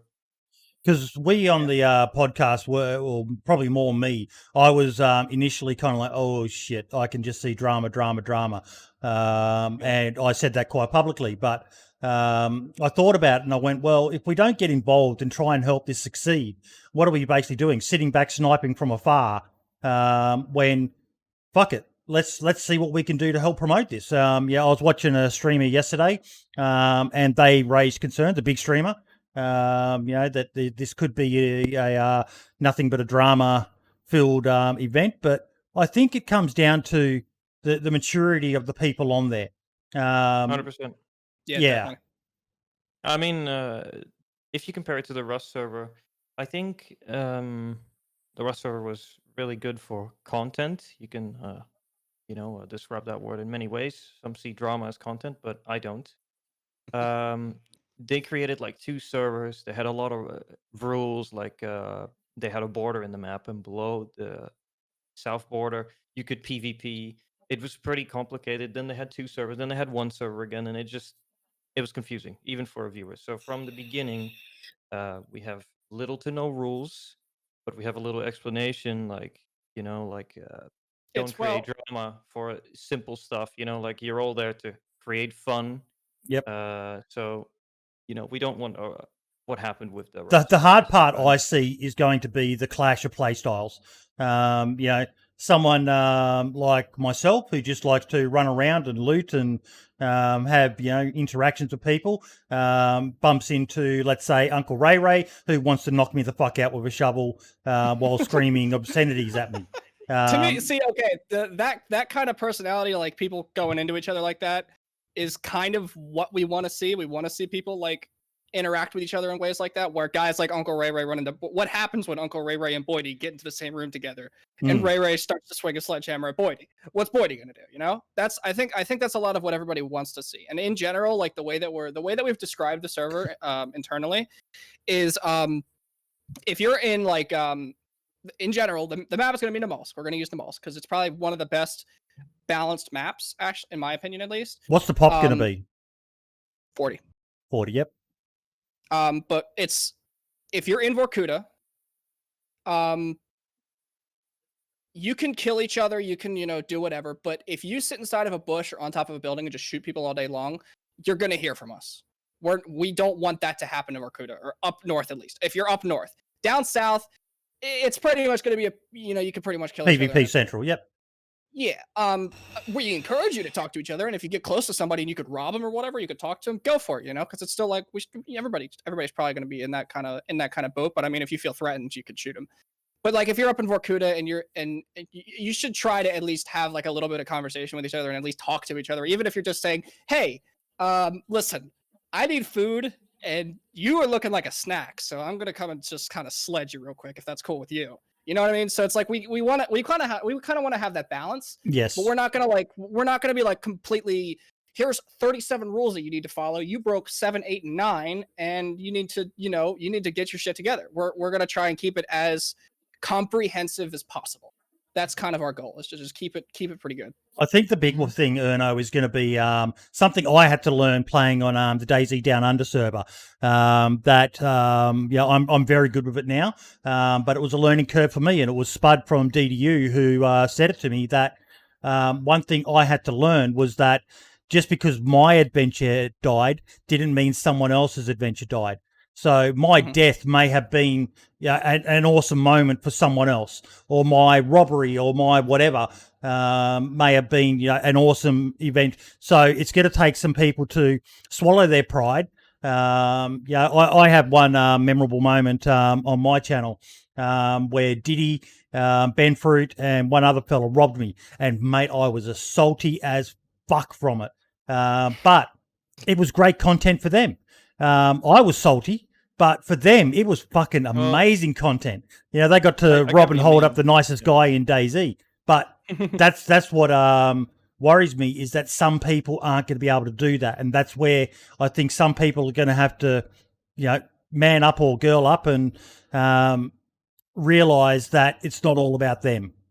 Yeah, people are gonna have to learn to take a couple L's before they can run around and take the Yeah, W. but Yes. it's not only that. Like, I run a roleplay server. I've been roleplaying for like 8 years now, and one of the things I learned is you cannot create a good, fun story. And I'm not saying this server will be roleplay, but this goes for this sort of stuff as well. You cannot create a good, fun story without taking an L. If you only Yes. care about winning and Yes. you only want to Yes. win, your story will be very bad. You need to take a few L's to bounce Yep. back, get some revenge, and even a story where you lose or die completely, that can still be a good story. I was gonna say you're getting into RP kind of territory, to the point where you're probably, with what Dab says about having to pull people in and speak to people, etc. You're talking about sort of QOGP rather than QORP. And just making sure that people are having a playing fair and giving other people the opportunities as well. But we will leave it to them. But we hope that they will see it the same way as we do. Because I want this to succeed. I've thought long and hard about it. I didn't need to think long and hard about wanting it to succeed, but this can only hopefully be good for the community.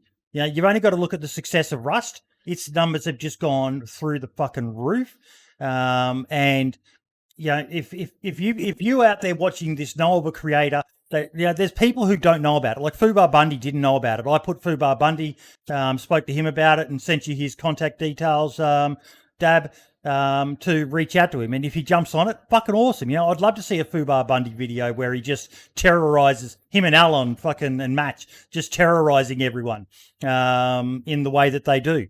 That's probably my only fear, is that there's going to be so many fucking terrorists on the server between Ray and Lax and bloody Benfruit and God knows who else. Dirty Santa. I was going to say, you should just ban Lax. Just ban Lax now. I will. I'm not really in a position, and I'm sure everyone watching will agree, to give anybody any advice on running servers or how to do anything. But as the podcast's resident Ray expert, the only bit of advice I would ever consider trying to give to anyone is obviously for Dab and 3rno, is definitely obviously let him on the server, because it will be brilliant, but be prepared for the shitstorm you will receive from his victims. Yeah. If you think people are upset by Lax with his Australian accent doing something they don't like, wait until Ray threatens to eat their insides and, I love Ray. all sort. Yeah, you guys all know what Ray's like. Be prepared, because you will get, his victims will be bitching and moaning in the Discord, DMing you. This is not how DayZ's played, etc. Maybe, I don't think so, but to me, those kind of people are what would make that server awesome. Yes. Yeah, definitely. Yes, I think so. 100%. It's gonna add so much depth and differentiate. He's a wild card. He's a wild card. Someone could be having this awesome little adventure and everything's going to plan the way that they wanted it to be, and then all of a sudden fucking Ray turns up and it's just, what the fuck is going on? That's the shit I'm going to be looking for. I remember way back when, you'd probably remember this, 3rno, when DayZ actually released a streamers only server. And it was the most boring fucking thing I ever watched. Most boring fucking thing. All it was people running around going, oh, are you so-and-so? Oh, hi, I'm so-and-so. And it turned into more of a fucking networking, social gathering, having drinks around the campfire than actually genuine interactions. The couple of people who did run around, just, if they saw a bunch of people, they just started sniping at them and just trying to create mayhem, were almost shouted down for, but it was so good to see such. No, fuck that. I don't want to see fucking a circle jerk of people standing around a campfire and trying to network. And I want to see fucking chaos and madness and robberies and I see you rubbing your hands there, Dave. Yeah, it's gonna be a good time. We hope that people won't aimlessly KOS. Like, I hope you have a meaning for the stuff you do, although you're free to do whatever you want. Yeah. But this server is created with sort of a goal that you can, big streamers such as The Running Mans or Taupe can finally build a base without it being stream sniped. just stuff they can focus on that they could never focus on before, and really try and create maybe a storyline with that. I think the hardest thing for creators is going to be controlling their chat, Erno. Yeah, maybe. Yeah. Oh, definitely. Yeah. Metagaming is going to be metagaming is something that we're actually really scared of. We know a lot of streamers are going to be really cool about it. You know, most of the big streamers in DayZ are like, yo, the moment that they interact with another streamer, if like, for instance, just to give an example, like I was watching Ceramore and Smoke when they met each other the other night in day one. That was an incredibly entertaining interaction, but both of them immediately stopped looking at their chats because they knew they're going to be metagaming each other back and please tell me Ceramore's coming to the server as well. He's another fucking wild card. Ceramore is in the server, yes. Oh. But like the thing is, if you're playing on a server with only streamers, how are you gonna look at your chat if all they're doing is metagaming? Because like then you literally can't look at your chat. So it's like, all right, well, how are they gonna actually manage this and maintain this? And hopefully it gets to a point where like I don't know. Hopefully it gets to a point where the chats can kind of keep themselves keep it down, keep it calm, and moderation can sort of take over. But I don't know. It's gonna be really hard. Maybe sub only mode, because normally subs emote only. know emote only, sub only. Subs normally know the rules of the channel. So yeah, for the most part. I wonder if based on that, whether the first, because of the whole idea of obviously a lot of streamers are metagaming, if that early doors first couple of weeks of that people getting to know the server and how it works, and people telling their Twitch chats, look, don't metagame, and getting over that, which is gonna, that little sort of early period of anything new is always going to have, slight teething issues, so to speak. I wonder if that early stage is going to be more profitable perhaps, or better used for content creators for YouTube, for video uploads. It will obviously still work perfectly fine for content creation for streaming, but I wonder if until some of those early problems with metagaming in chat and things like that, whether YouTube videos are going to sort of be the more successful use of that server in the early going. You would almost envy the fact that you're not live. Yeah I think YouTube would be, well, for this server, with videos and YouTube, you could create something, well, I wouldn't say better, but maybe better story. Well, I guess a better video. Yeah, I mean, the way I kind of look at it is you look at guys. We've mentioned Uncle Ray, Ceramore, Lax. Those guys who are more sort of bombastic kind of situations with them. I wonder if, imagine seeing a YouTube video of those three randomly by chance, because of how the server will work, happen to run into each other, and those three go on an adventure, and you have then no chat dictating anything either way. A YouTube video that would come from that would be absolutely incredible. Yeah. I have to quickly tell you, Erno, from Coach, that he loves your work. I love your work too, Erno, honestly. Yeah. Appreciate it. Thank you. Can I raise a concern? Go for it. That's been always one. It's okay. So I understand the desire for streamers not to want to be stream sniped and stuff like that. But there was one thing that sort of stood out to me, and also it was raised by a few people that I know, and it was basically, you're kind of taking the streamers away from the community in a sense. The fact that you mentioned that it wouldn't necessarily be a long running thing sort of alleviated some of those concerns. But if you have all of the content creators on one server, the average DayZ player is never going to have that opportunity to run into the running man. Or that's not why they play, do they? I think it's very tempting to underestimate the fact that that people want to see their icons. They want to have that possibility of running into some of the legends and experiencing what they've seen other people do. Look, what you're talking about there is why Day One has been so successful, because everyone knows there's a lot of streamers and that going there. But at the same time, I come back to what Erno said earlier, that the running man, when was the last time he made a base? Oh yeah, no. I like again. I think the problem is the balance, and I think if you were running this as like I don't know, like a 2 week long season or something that you ran, every couple of months, to allow people to generate that content and then go back to what they were doing previously, I don't think you would have as much blowback from the wider community. As you would if this was just there's only one server that streamers play on and you can't play on it as a normal player. I think Isn't that's That's day one right now with the queue. Yeah. yeah, but the thing is, like, if you are a dedicated fan of that sort of thing and you want you can put in the time to get into that server. And I think that's I don't know, I just think that I think if firstly, if people are only ever running into other content creators, it's going to be a very different experience for them as well. Their content will change significantly. Definitely. Benfruit is probably not gonna, call TRMZ Sally and give him the nickname Sally when he's running around with him and stuff. I mean, I hope he does. That'd be kind of funny if he did, though. Yeah, Ben, I hope so please, too. please, Ben, prove me wrong on this one, dude. But I think it'll change the content creators' content as well.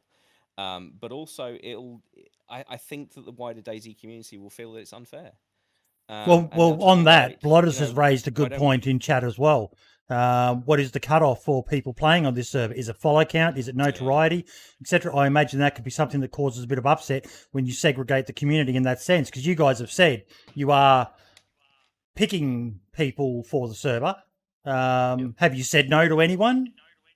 Yeah, we're Yes. not. We're definitely not like playing favorites or anything like that. When it comes to like the applications, it's really just people who are like, I guess, already established in the DayZ community. If you've contributed as a content creator, and I've invited modders who have had an impact on the community too. Like, if you have had an impact on the community, I mean, I'm sure that we can definitely make an exception to have you in.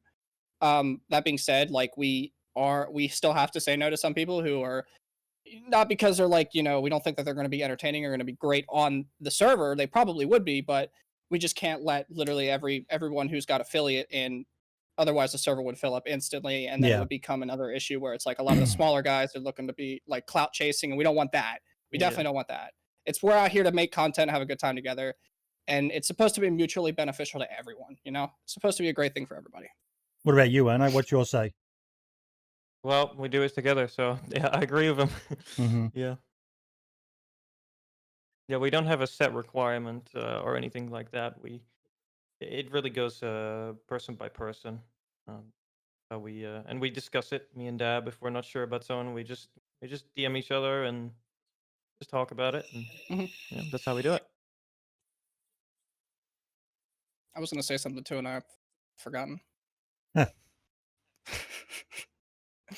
Well, Foxy's saying in chat, see if you like them, they get in, basically.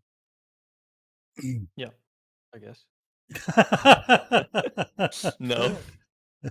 Yeah, well, I don't like Foxy, so sorry. I do. His servers have got sherbet dib dabs on them. I'm sure that doesn't mean anything to the majority of the people, but Foxy knows what I'm on about, and that's my childhood right there. So I love Foxy. So how long away are we from this going live? Oh, that's actually what I was going to talk about. Is how long it's going to be. It's only going to be the server's only going to be up for a month from our start date. Max. Yeah, max. It's going to be a max for a month, but the start date is still contingent on the Namalsk content update that's coming. So I don't know if anybody or many people know, but the next update for Namalsk is going to be a content update. It's going to be the first content update that comes out with Namalsk. I think it's going to be awesome. I think everybody's going to love it. But we are waiting on that because there's a couple of things on the server that I'm kind of integrating with that, and also there's I think I want a lot of content creators to experience the next Namalsk content update together as content creators. I think it would be really, really cool for everybody to be like kind of going in fresh together like that, but experiencing that together. I think that would kind of be a sort of a perfect storm. I think it would kind of set everybody up for success there. Can you increase the resolution of the Aurora textures on the mouse, please? Perhaps. There's a lot of this. Do you mean by just like the slices themselves, or like add more? Yeah, just no. Literally, just make the texture larger. It helps with the color banding issues that you get in the sky. Possibly. Maybe. Erno, I have to give you another shout out from Deskit. Deskit. People to experience it. Yeah, Deskit was also yeah. saying he's a big fan of your work, or he called you. It said her work, but yeah, big fan of your work as well, there, Erno. Yeah, I love you too, Max. Thanks, man. So what we're looking at probably 2 to 3 weeks then, maybe. Yeah. About 2 or 3 weeks would be good. Be fair. Awesome. Because we'll be following it quite closely and talking about it on the podcast each week as well, following the goings on the server, and it'll probably make for some great spotlights or highlights of the week there, Brim. Yeah, I can see it becoming a regular fixture. I'm starting to get a little bit sick of having Lax as my as much as I love the guy, but it seems every single Saturday we come on here and it's like, Brim, what's your what pick for this week? I'm like, well, it's fucking Lax, obviously. He's done another video, hasn't he? So it'd be nice to kind of maybe change him out slightly, as much as I love him. Foxy's saying in chat it'd be the last thing he would want to do, to be honest, a big circle jerk. The thing is, Foxy, it'll only become a big circle jerk if people let it. That's what I talked about with the previous one that DayZ actually did themselves all those years ago, and that turned into a big circle jerk. This time around, I think there's enough wildcard people like your Ceramores, your Uncle Ray, your Laxes, Dirty Santas, and people like that aren't going to let that happen. This comes down to the people that go on the server, and the way that they make it happen. If there's people on there just to clout chase, they'll get exposed pretty quickly. As the thirsty boy and girls, just there to have their magical moment of meeting someone big, or being able to, they're going to stream snipe the running man so they can release their video. I killed the running man, and I killed Shroud, or I killed fucking Smoke, or whoever. That stuff is cringe, and I hope to God no one goes on there for that reason. Go on there for, more altruistic reasons, and make your content, to be part of something special. This is the first time that anyone's tried to do this, and a lot of work's going into it. Like, Dab, you've been working on some custom stuff for the server. Anything you want to share with us? Yeah, not yet. I'll go public on some stuff before the server releases, but there's a couple of cool things that we're doing. We got like a lot of quality of life features coming in. Like, I'll give you one. Grenades make sound effects when they hit walls and floors. That's right. I've seen the clip for that. Anymore. Yeah. That was cool. I mean, just kind of stuff like that to kind of keep it going. There's gonna be a couple other kind of cool things that we're thinking about. And we've got the shed bases as well, Erno. Yeah, they're all done. I don't know if you've seen all of them, but on the Mouse Z, I released a guide of how to build them. But maybe I can share them with you. Hold on, if I can grab it. I'll just DM it to you. Yeah, Joe. We're also really worried about that kind of stuff too. It's really gonna be a lot on the streamers and the modders in their chats to make sure that people kind of act like adults and kind of keep themselves together. Oh, that's nice. I do have a question for you guys regarding the server as it pertains to population, because I can already see that this could quite easily be a very, very popular server. And obviously, being that quite a lot of it's going to be made of content creators, whether they do, regardless of what content it is, YouTube, Twitch, whatever. What would you guys, assuming that it goes very well? I know you guys said you're not going to have it being a full-time thing. It's going to be maybe it'll be on for a month or so and go from there. What do you guys sort of foresee in the sense of if it does become extremely popular and suddenly you've got a 40 pop server that's already fully populated, and now you've got, say, another 10, 20, whatever content creators, names that and you would like to see on the server, suddenly saying, hey, look, I can't get on the server because it's constantly full pop. Would you then at that situation maybe look into a second server and going around that, or how would you look to manage that should it take off in that sense? I think you can just raise the pop. Like that's the. We could do that, or people could just sit in the queue. I don't think the queue will be.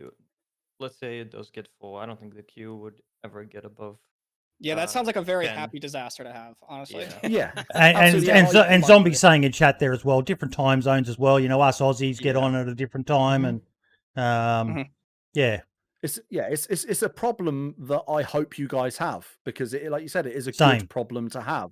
But where you say about the idea of raising the population, the reason I ask and mention it is because with the mouse, and this is just one of my opinions. I don't know if anyone else feels this way.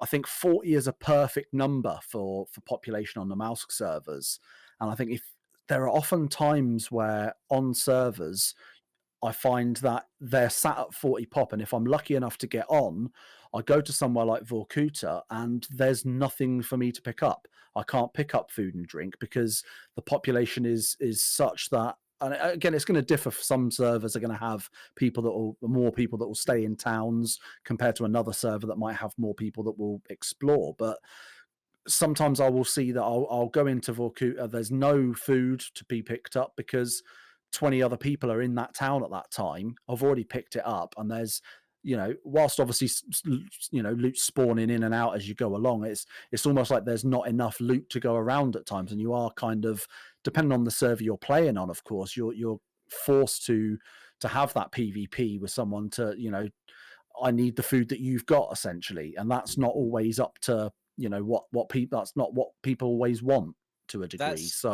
That's primarily down to the CLE not being configured properly. And we got I have Lieutenant from the expansion mod I'm working really closely with him to make sure that the CE is pretty well balanced on the server. We're doing some changes already to make sure that it gets pretty well balanced. There's some stuff that I wanted to change anyway. So if it does get to that point where we're worried about, scarcity of resources and stuff like that due to population, we'll make adjustments.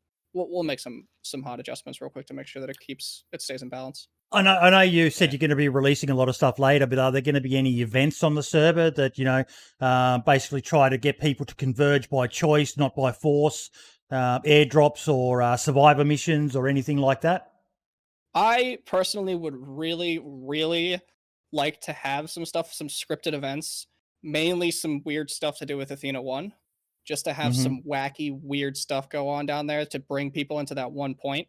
I don't know. I haven't gotten anything set in stone, but I would really like to do that. Yeah, I think it'd be really cool. Just as like a once a week thing, or maybe as the server's ending, I even said it before. Like maybe we're not sure, but like crank the loot for like the last 2 days or something like that, and let everybody PvP each other just for fun. Unhinged has got a comment. Going down.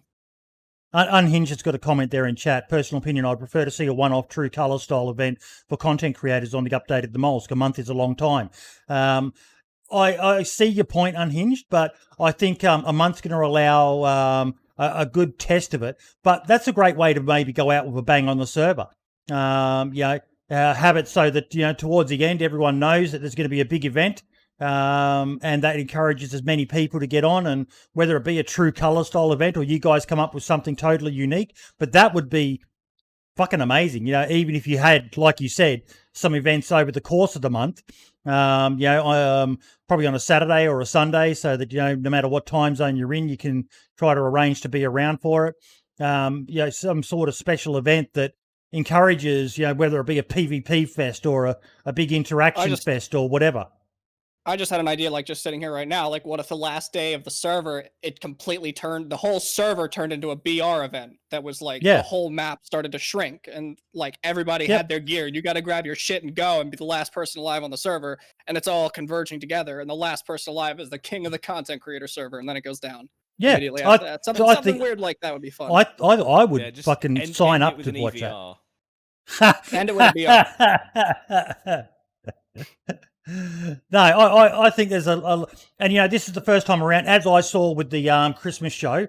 I had grand ideas and all the rest of it, and most of them fell flat on their ass because I overcommitted and didn't plan it out well. But this is the first time, and people have got to be understanding of that as well. That there's probably going to be issues, there's probably going to be mistakes, there's probably going to be things that don't go the way you want.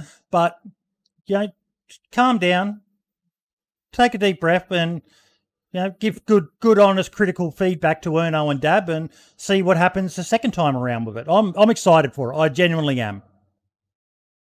And we are too. Yep. game. Fucking awesome. Thank you for having us explain this and all that. Pretty cool.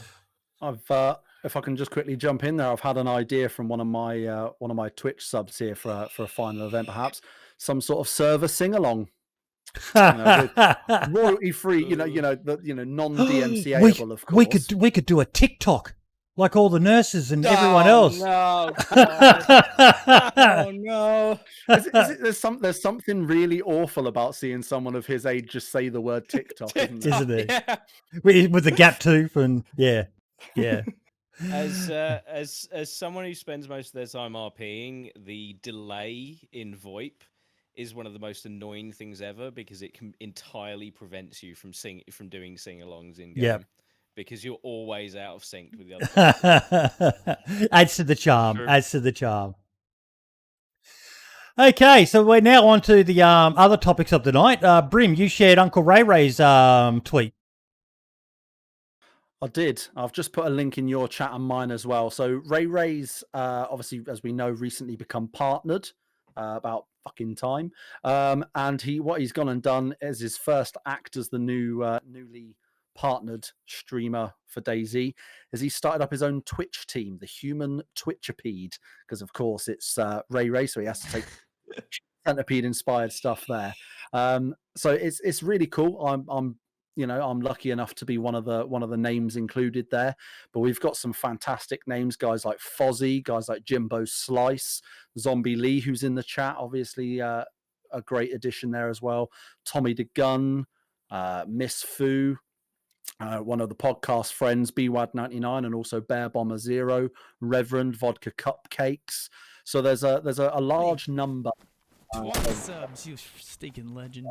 Joins this, and it's basically the idea is exactly what you would expect a Twitch team to be, and that is a group of people who are basically there to help each other achieve their goals. Essentially, we raid each other, we host each other, we spend time in each other's chats, and it's trying to grow grow a community organically rather than doing daft stuff that a lot of people do, such as view bots and what have you. And a little spoiler alert for the future, you notice there's at the top, there's obviously the Human Twitchipede in all its glory with Ray Ray at the top.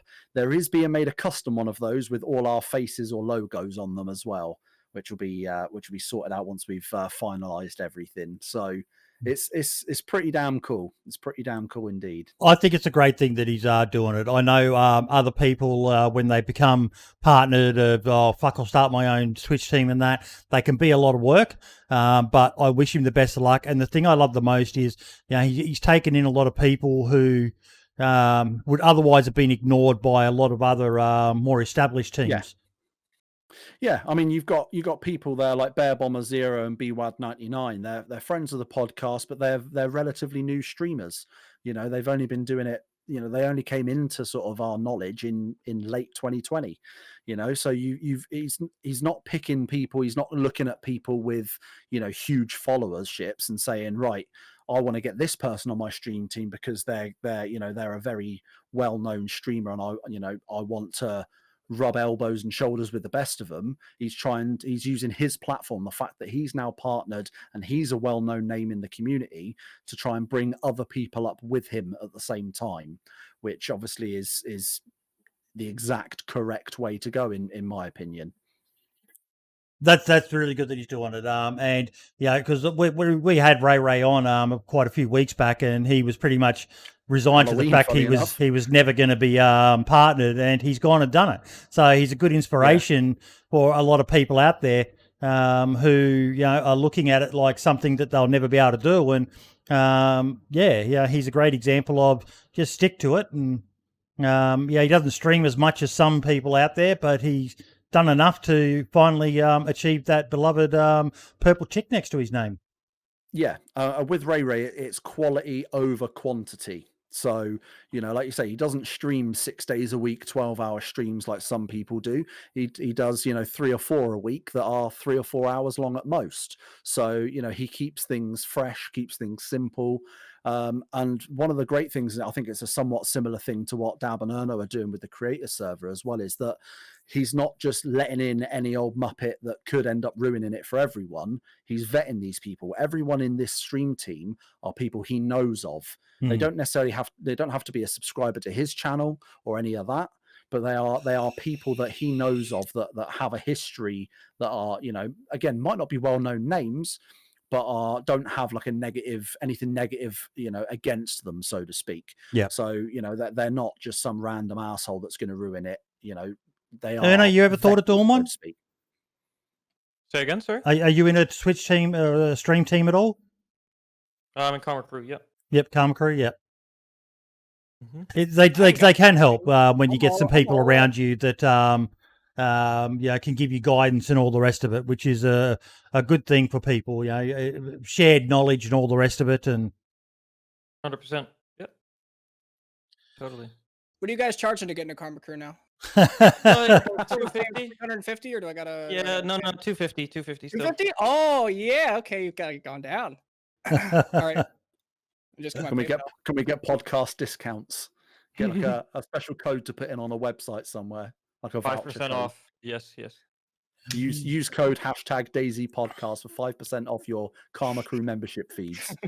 But a big congratulations to Uncle Ray for finally achieving the partnership status. It's well deserved, and yeah, you can just see the love that nearly everyone in the community has for him. He's such a wild card, and he's so energetic, and it's great to see someone who thought he was on the outer become part of the inner.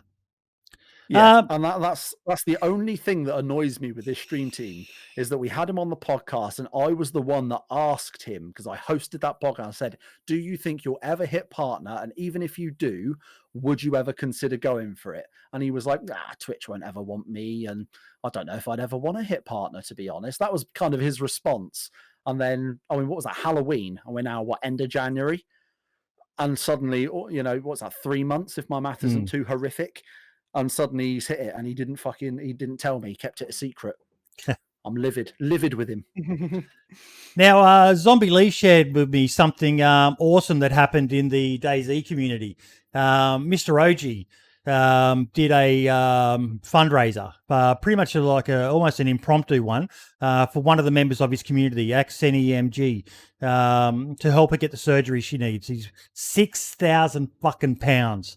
That's insane. What's that like? About $9,000 US, probably about 10 to 11,000 Aussie dollars, raised by his community. For again, it just shows that there's more to the DayZ community than just the toxicity you sometimes see on Reddit and in some chats and all the rest of it. But that's fucking awesome, and he deserves a big heart for that. 100%. Yeah. I know OG from when he was still in Karma Crew. Yep. And a lot of people don't really like him because he's very mean in game. But yeah, he's got a very big heart, and he does big heart, tiny fundraisers. feet. Yeah, exactly. He does stuff like this. I think he did it for cancer. Yeah, he does cancer every year, I believe, or several times a year. Fuck cancer. It's just amazing what he does, and yeah. Mm-hmm. Yeah, he's another one who's he puts on this angry man persona, but he's more of a toasted marshmallow. He might be crusty and burnt on the outside, but inside he's all soft and gooey. That's a nice way to put it. Yeah, I like That's a lot of adjectives there. I'm sure he'll be thrilled to hear such a fantastic way of wording it, Boydie. Can we get him a painting that just says that? It's just like crusty on the outside, warm and gooey on the inside. Can we see if we can crowdfund some money for him to get that tattooed? I'd wear a shirt that says that, to be honest with you. New podcast merch coming early in February, people. Now, did you guys happen to see the tweet by Player 2 Gaming? Talking interview with the. I'm sharing it now live. I'll turn the audio back on. You ever think, or is it even a goal of yours to ever overtake DayZ? Yes, of course it is. It will happen. You ever think, or is it even a goal of yours to ever? I mean, you've Why got to kind of laughing? commend them. You've got Why to are you commend laughing? them. Let's be honest. You know, you've got to commend them for, if you're going to shoot for the fucking stars. Let's be honest. at the same time, though, I kind of think, yeah, all right. Yeah. I played Scums. Yeah, not to show any other game or anything, but just I DayZ haven't. is just better in my opinion. Yeah, I haven't played it in a long time, so apparently it's gone through a lot of changes. I need to get back on it to have another look at its current situation. But I yeah, mean, if you think the DayZ servers are bad with sometimes the donation stuff, Scum has no rules. I recently played it like 2 months ago, and you join a server. The most popular ones are literally pay to win, where you have to join their Discord. You can get like a free first package with a car and like weapons, and then you just have to keep donating, and you just keep getting gear and bases. And there's, I think, yeah, that game is the monetization rules have completely ruined it, in my opinion. I can't take any game that uses Unreal Engine seriously. I just can't. That's just me. What does that have anything to do with it? Hold on. What? It's just it's not capable of you cannot make an open world game using Unreal. You just can't. You can. What do you mean? No. That's like saying you don't like Tarkov because it's built in Unity. Like that's you can't judge a game based on its engine. No. I can completely gut that engine and make it entirely different. That's totally different. It's totally fine. I'm sorry, but just look at every game that uses Unreal and tries to be open world. Well, that's what Dead Matter used, isn't it? That uses Dead Matter, uses Unreal Engine. Let's see. Fortnite, like Yoshi's Crafted World, Hellblade, Street Fighter, Robo Rig. Okay. What I think he's meaning though, Dab, is more your open world games, because like I think straight back to Dead Matter, and Dead Matter put some very, very lofty goals out there. Was very, they were aiming for DayZ as well. We're going to be a bigger map than DayZ and a better map than DayZ. And then the reality of it was that they couldn't even have the city of Alberta on the map with the rest of it. It was just too much for. And this is my limited understanding. So feel free to destroy me with your superior knowledge, mate. But they found that the game couldn't do what DayZ could do with the Unreal with the map Engine wise. is probably the most beautiful engine I've ever seen. But I will agree that it has its great, issues. but it doesn't scale. That you cannot like Unreal. Can you expect will it to not with scale. something like that? You pretty much have to gut a lot of the features that Unreal has if you want it to scale properly.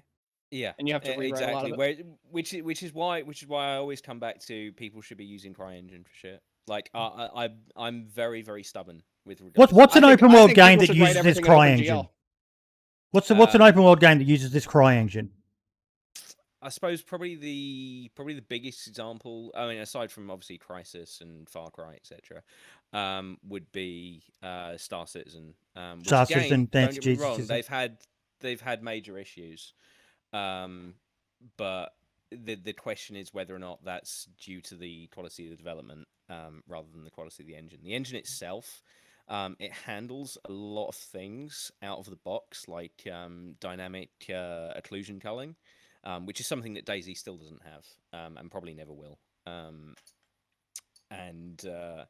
It's to the point where a lot of game developers talk about optimization, and they say, "Oh, the performance is bad at the moment because we haven't optimized yet." Arch did this for years, and when you're talking about going from 20 FPS to 60, that's not optimization. That's a complete rewrite of the engine.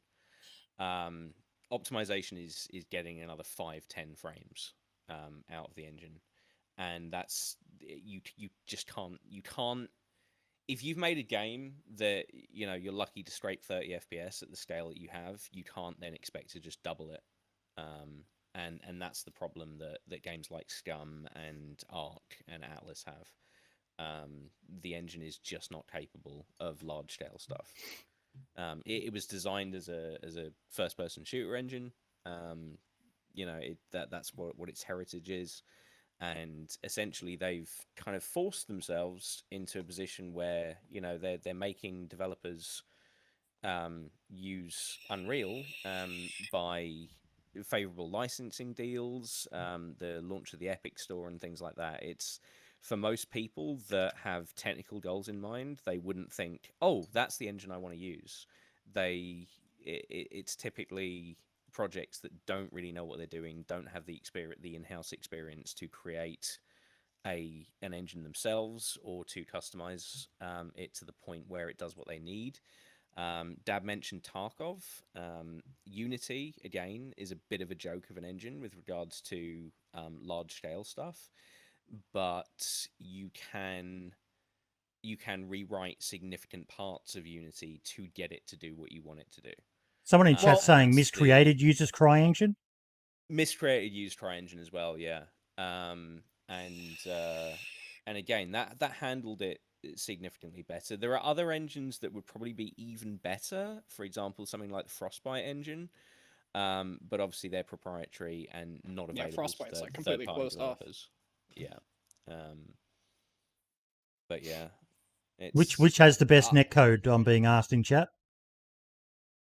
Probably ID Tech, but again, completely closed off. Can't touch ID Tech unless you're owned by ZeniMax Studios. Okay. I know that Unreal Engine has been quite handy for Septic Falcon, because I've seen a few times on his Twitter and stuff, and on his stream, he's gone in and made his own sort of custom like be right back screens and stuff like that for his stream, and messed about with different things and made new graphics and stuff. So I know it can be quite handy for that sort of thing. But can everyone please just stop for a sec and go and fucking subscribe to Septic Falcon's YouTube and follow him on Twitch. The guy is a fucking boss. And he's an OG of DayZ, and he deserves a lot more people watching him and loving him than he has right now. So please go fucking do that right now with Septic Falcon. If someone can share his Twitch channel, his Twitter in chat, that would be greatly appreciated. The guy is a fucking legend.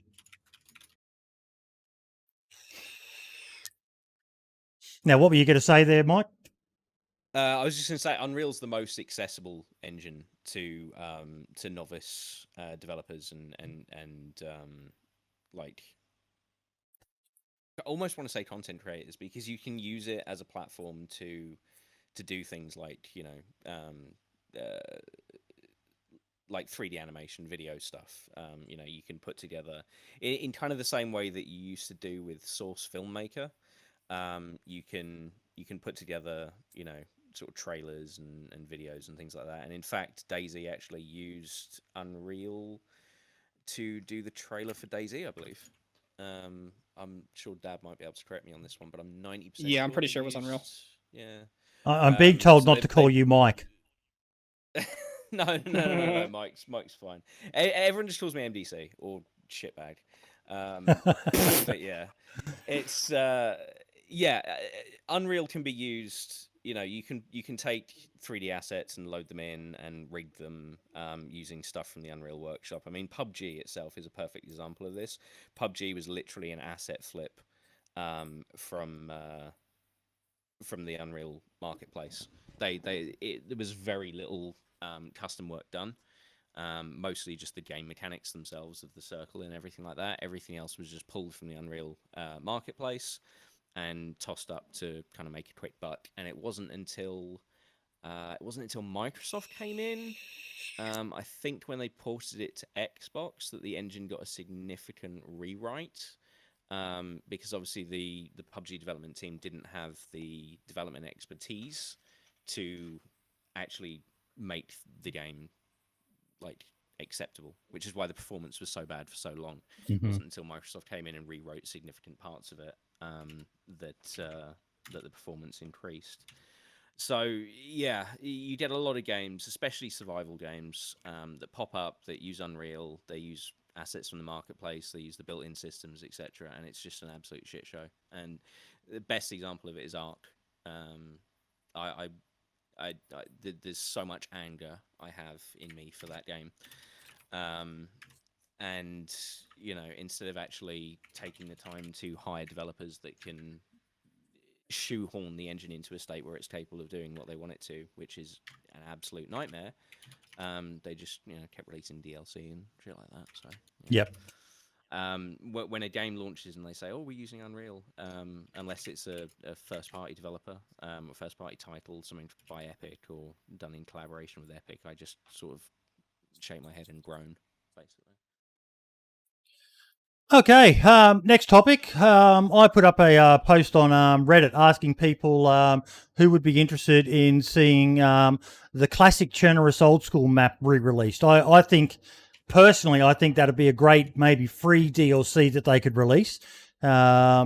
That might get some interest in people. You know, just the old cities and towns, below the tents, Mosquito tents, old Northwest Airfield, Northeast Airfield, Blue Square, Triple Yellow, you know, all the old landmarks and that. Not a convincing hell yes, but definitely not a convincing hell no either. What do you guys reckon? My opinion, keep everything the new map except for the airfield and make Northwest Airfield the Arma 2 one. That Yep. would be that would be the best. Oh, to me. I wouldn't mind and some nostalgia. I kind of miss all the firehouses in weird places. I'd kind of like shit back in Northeast Airfield as well, because Northeast Airfield is just trash. There's no fucking reason to go there, is there? No. A couple of military containers. When you got the barracks just up the hill, you know, the little hidden ones, it's barely worth exposing yourself by running out in the open like that to get a couple of military containers. It's a joke of a. It's probably the saddest location on the map. Yeah. And I'm glad you people agree as well, because I said this on the podcast months ago, and people are like, "Oh yeah, but it's so close to the coast," and I'm sure the devs don't want people just running straight off the coast and going straight there and getting a fully kitted M4 and stuff. And I was like, "No, it's dead." That's why anytime I've always rebuilt it. Anytime we've had a server that's, you know, I've always custom mapped it and just added make things it tier to it. 1. Like, it doesn't matter if it's close to the coast. You just make it tier 1. Make it tier 1 and put a shit ton of military spawns there. People can go there and grab an SG5 or a fucking couple of FNXs. Like, it's more about the experience. You don't want to run to something that is marked on the map as a large area, you know, it's a fucking airstrip, and just find that it's a shithole. Like, Because there is a mod on the did I link it? No, I didn't. Give me 1 second. I should have linked it, but being the professional that I am, I didn't. There is a mod where someone is doing the old school map, but it is like Dab, you need to reach out to whoever has made it and show them your DayZ map editor tool, because mate, oh my fucking god, some of the buildings are just an absolute fucking nightmare. The way they've been laid out. It's probably easier if I open up Steam actually. I mean, the was just thinking that. the original Churnerus map is part of the ADPL SA assets, right? No, I don't think so. Oh, it's. I think they only released the assets. I don't think they actually released the map itself. Oh, fuck. It'd be worth 'Cause looking into. Yeah, because if they have, it's not that big of a job to actually convert it, is it? Like it. No, it's it not wouldn't be like, too Not bad. really. Like maybe 6 hours work. Yeah, Would all the honestly- loot spawn correctly though? I don't know about that. Oh, yeah, that's a different honest- story completely. Yeah. The hardest part would be getting your config protos all set up and everything, which You have a whole Is modding it- community supporting you though, so I mean it wouldn't be impossible. Harder Yeah. things have been accomplished. Have you got support for exporting world positions or model to world positions for placing loot in undone buildings in editor? How do you Yeah, do that? we have a loot spawn editor actually that makes it so you can you basically load your building up and it takes you to 0-0 in the world, and you could just place a whole bunch of cylinders where you want your loot to spawn, and then you pull out of it and it actually puts it copies it to your clipboard. It's kind of basic, but it works. And the problem with it, the whole spiel on why it's such a pain in the ass is there's a weird rotation that happens on the buildings when you actually edit them. I don't know why the fuck they just decided to do this in CE, but we had to compensate for that in the editor, and that was a real pain in the ass. But it does work pretty well. Okay. So yeah, here's the mod here. Churnerus Classic, it's called. Last updated 3rd of September 2020. And some of the buildings are, you walk in them and you have to crouch to be able to walk through a house because it's just half buried in the ground, and it hasn't been given the spit and polish touch that it needs. But it was. I was looking back at some of my old videos, 3rno, and it just kind of made me think, oh crap, and I'll put that up, and then someone said there's actually a mod out there, and they are a server out there running it, but that server's gone. But it got me searching, and then I found this mod. You need to run Armor 2 trees with it as well. And yeah, it's got a lot of the old locations in it. It was quite the shock to It's actually find funny it. that you said that. It's funny that you said that because something interesting that I noticed, DayZ is actually bigger than Arma 2. Like, physically. I'll show you what I mean by that here. I'm actually, it's funny, I'm already, I'm in the game right now, so I'll share my screen. But Wait, you mean the map itself? Or do you mean literally, the game is scaled bigger. Oh, I think it's funny. I think it's funny. So that explains why the doors are smaller in the mouse than they should be. exactly, yeah. I'm actually right up here. This is probably my favorite example of it because the building didn't scale properly. But if I put my player right here, right? Look at the size of the door compared to my player. Oh, yeah. It's like the game is physically, like players are physically bigger. I'm pretty sure if I put my old Arma 2 character here, he would scale probably, you know, proper height to the door. Probably this would probably be head level, and I'd be looking up at my own character who's just massive compared to this freaking building. It's kind of funny. I don't know. It's like some weird quirk about how Infusion and RV kind of came over. I guess I don't know. Some scaling value is wrong, but this one didn't carry over properly. It's kind of interesting. It's probably something like it used to use 2 meters and now it uses 1.8 or vice versa or something like that. Yeah, they might have just rounded at some point. Yeah, but that theoretically means that in a future content update for the mouse, you could fix the scaling issue on the buildings. Possibly. Yeah. I don't know. I'm not sure how easy it is to actually fix that. I don't do many map edits. No, I've never touched WRPs or anything like that. I'm just working on the Gauss rifle in the background. I got a new feature for it. Yeah. Works. You can see how it has like a rangefinder in it. Yeah. Right now it shows, instead of the range, it shows the time to impact. So 0.4 seconds for a bullet to get from here to there from a Gauss rifle. Oh, nice. Nice. Kind of working on that in the background. And Asmond again with the boss level tweet. This guy's just fucking amazing. The sharing all of the lore from Arma 2 Namol's Crisis campaign.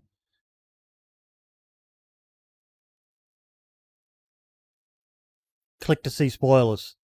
It's just the work this guy does behind the scenes, and he will not allow anyone to monetize his stuff. And I've offered to buy him a fucking mug or something, to say thank you, because I've said it a few times. He designed the logo for the DayZ podcast, but he just won't accept anything. He just does this all out of the pure kindness and goodness of his heart. He's an amazing guy. I agree. 100% agree. Oh, is this the guy that does the DayZ tips? Yes, Yep. those on Twitter. Yeah. Yep, collates He's all got the a fully information updated and website. what he puts in one sheet, takes people 5 to 10 minutes or if not more in a video to explain. Yet you can just look at this one image and it's got everything in it. And then he's gone and done this where he's just collated all the Namolsk lore and an amazing. If someone could link him in, pardon me, yawning. If someone could link his Twitter account as well and his Imgur site, which has got all of his tips as well, would be fantastic. He's an absolute legend. I'm a huge fan of the guy. He even has a YouTube channel, but he just never uploads to it. I say it every week on the podcast, and it gets to the point where I'm actually almost kind of sick of saying it. But he's such a nice guy, and I'm with you, Boydie, in that it kind of annoys me that he won't. He's so nice and so humble that he won't accept anything. Yeah. He won't accept, he won't give anyone any donation link or something so someone can drop him a $5 or, nothing, because he is literally all about like, right, I'm doing this for free, for fun, in my spare time to, to put something positive into the world. And he won't take anything for that. I think it's absolutely brilliant. Dr. X-Bomb is saying in chat, you need to lower the Gauss rifle recoil. We need to see the money shot. Yeah, I know. I've heard the feedback. I'm thinking of solutions for that one. I was talking to Smoke about that the other day. Okay. The big topic of the week, the issue with PayPal donations. So a guy by the name of AWOLG dropped allegedly around $65,000 across a bunch of Twitch streamers. Didn't realize it was that much total. This tweet is unavailable. Okay, he's removed the tweet. That's I interesting. know that he was donating like 4 or 5 grand here and a couple of grand there to half a dozen or so people. But I didn't realize it was like in the literally tens of thousands. Did he charge it back? Yeah, does he back charge and then you have to pay? No. Now No, I but did link PayPal to a fucked up. yeah. It was update from Vertigo Gaming. Now I think this is an audio. All right, so just an update on the PayPal donation chargeback situation. Spoke to PayPal, and they have admitted that they refunded the money, not AWOL. So I deleted the tweet I put out earlier. I wasn't angry when I tweeted those. I was just like, oh man, it's too good to be true, you know?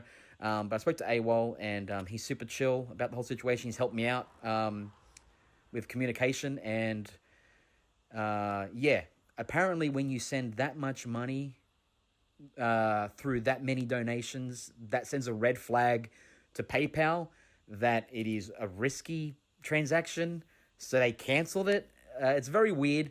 I'm currently going to be talking to them about the chargeback fee situation. Hopefully I sort that out sooner rather than later, but yeah, it's all cleared up now pretty much, and shout out to AWOL again, mate. Sorry for the misunderstanding, and yeah, thanks for the help.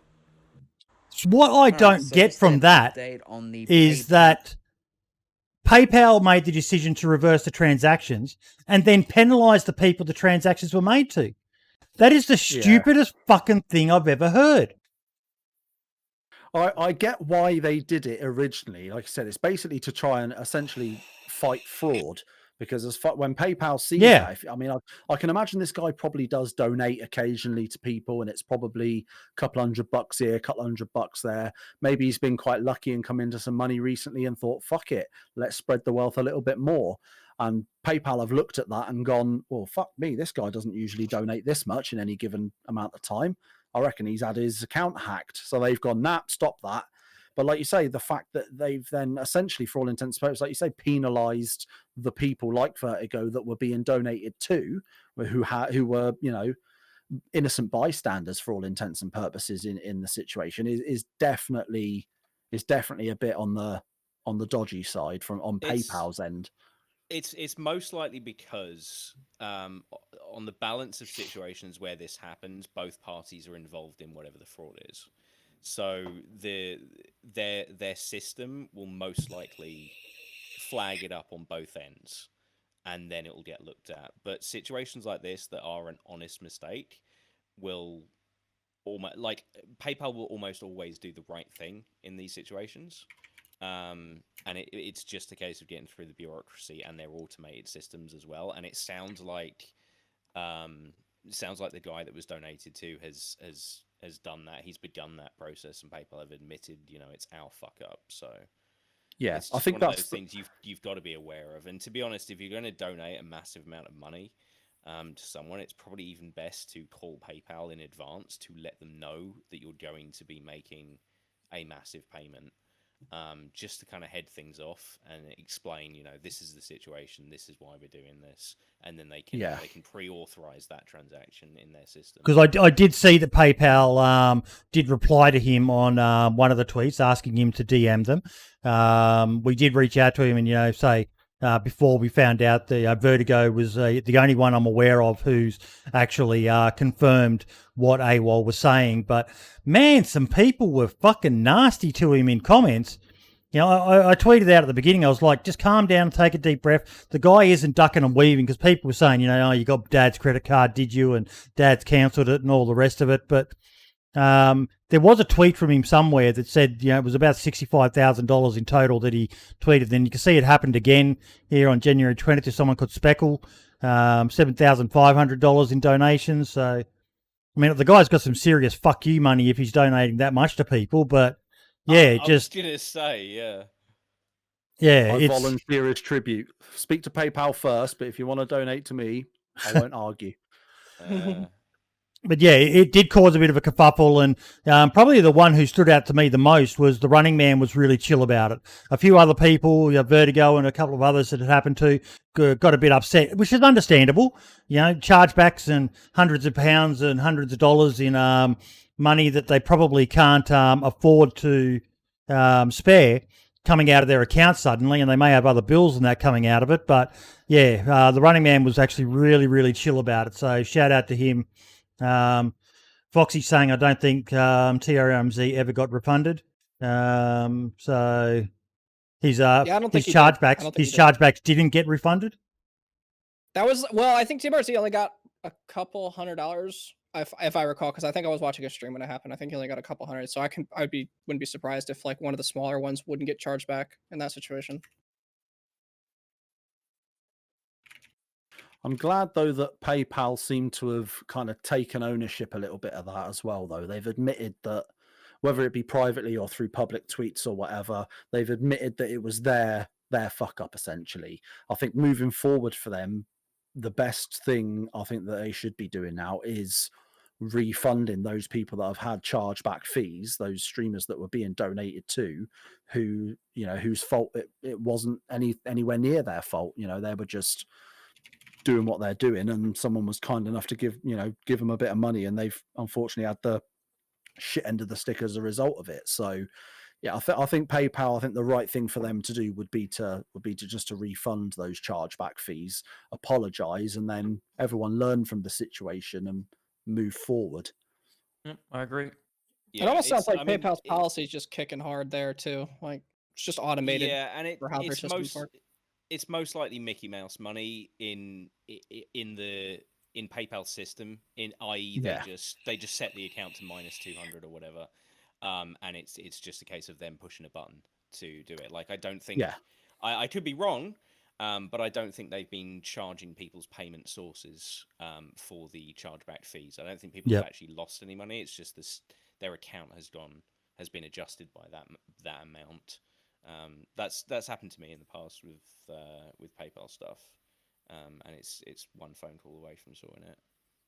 Yeah, I mean, you look at PayPal, you look at, and with AWOL as well. If it's, let's use the figure 65 grand compared to PayPal, which is $1 billion company with a B, I might add. That's T. Is it a T now? Is it? Well, there you go. With the amount better. of money that goes through their systems, they transact in like literally trillions. Daft amounts, yeah. It's insane. Yeah. Like I say, they're not short of a couple $100 here or there to just to correct the books and right the boat a little bit. Foxy's just shared in the Team Podcast Agenda channel a couple of tweets from the running man. So I've had the same, dude. I've been wondering when they refund. I believe you still pay the PayPal fees, mate. I'd have a look into it and maybe give PayPal a call to see if they will do anything too. I will if it happens in the morning. Starter plays, who it happened to. Someone said in chat about £4,000. Yeah, not sure how much PayPal fees yet. Haven't really checked. I kind of knew it wasn't real. It's about $25 on a $500 tip. And then the running man on the 19th. I've not had the refunds yet, though I'm expecting them. I don't know. I'm not going to lose any sleep over it, though.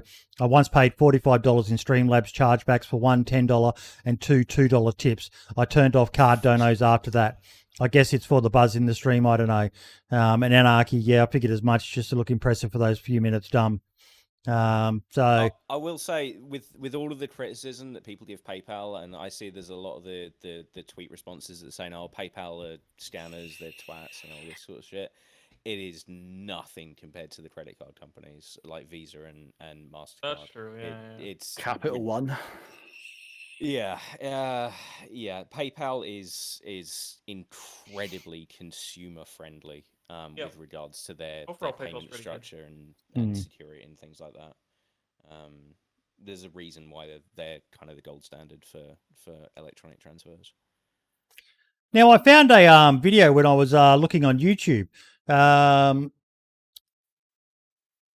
The OG Richard Cranium YouTube. He also streams.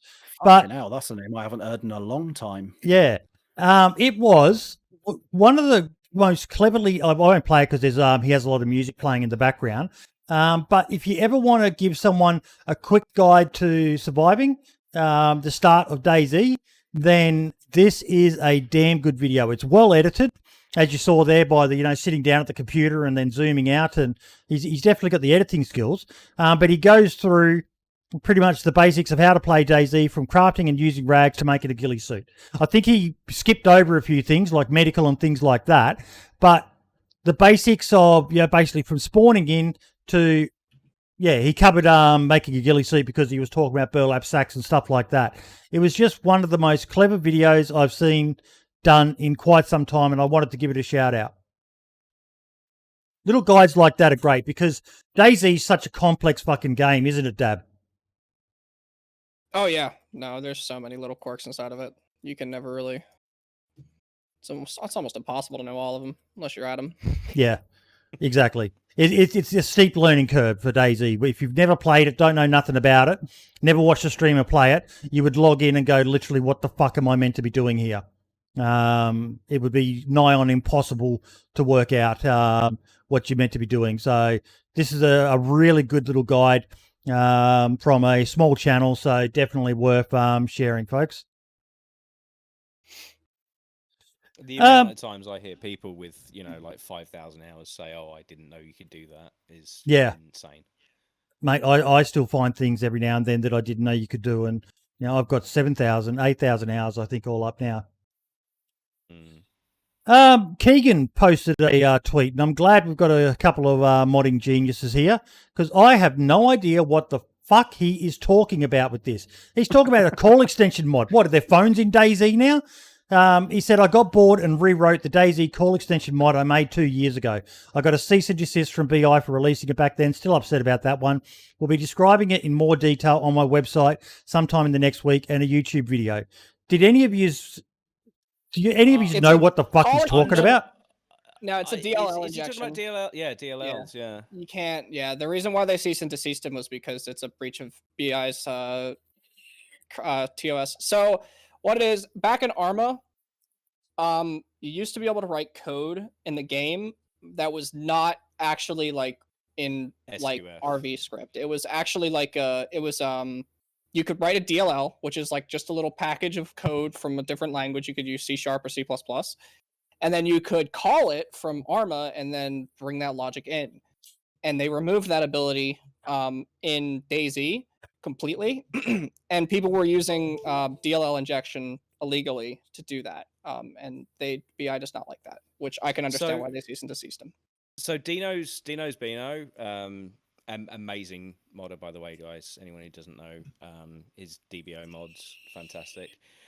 He raises the point that the original DayZ mod would not have existed without call extension, because the way that DayZ's database system worked, it used something called HiveExt, which was essentially how it wrote to an SQL database to store position of loot, player stats, everything like that on the server. So that when you log into the server, you have your character with your inventory and everything like that. And I personally made use of call extension. I rewrote the database backend for DayZ mod when I used to run Epoch servers to use something called XDB. I don't know if Dab remembers that.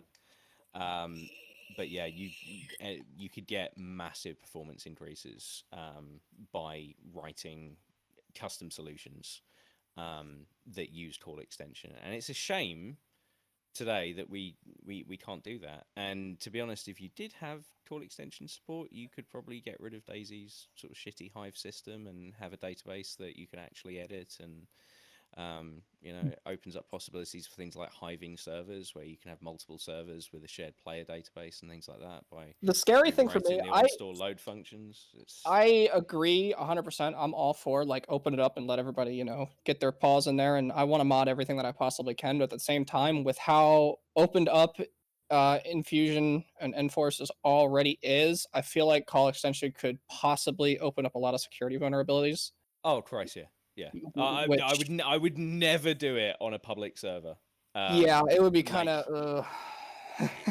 From our point of view, as like whitelisted servers that have control of our player base, I wouldn't be concerned. If I was running the wall, if I was modern, or if I was fucking sanguine and day one, there's no way in hell I would ever touch anything like that. Is he going to get in trouble for doing this? Yes and no. They can't stop him. they're not gonna, they wouldn't win in court. Depends if the DMCA laws pass. I think you can actually get in trouble if those laws go through. It depends on where he's You're gonna get based. actual jail time. If he's in the EU, there are. He's in the US. He actually lives in the same state as me. Oh, he's in the US. Well, yeah, in that case, he's fucked. He is fucked. If he was in the EU, if it was an EU guy, there are specific provisions in the law that state that you can reverse engineer and you can make modifications and you can do pretty much whatever you want to enable.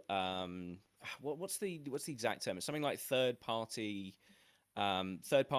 integration. So you're allowed to modify something to the extent that is required to enable it to work with a third-party product. So legally speaking, if they were in the EU, there's no issues. If he's in the US, then yeah, it's like Dab says with regards to changes in. I still think he's fine as long as he doesn't have malicious intent. I wouldn't imagine that BI is actually going to go after him anyway. No. I mean, but if he does continue to I assume if he does continue to actually try to push it and be like, hey, I made this call extension mod, here you go, please use it.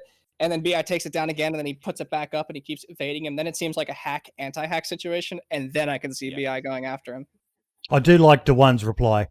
BI logic. Oh, what is this? An entire forum where users clearly violate terms of service and sell mods of stolen content? All good.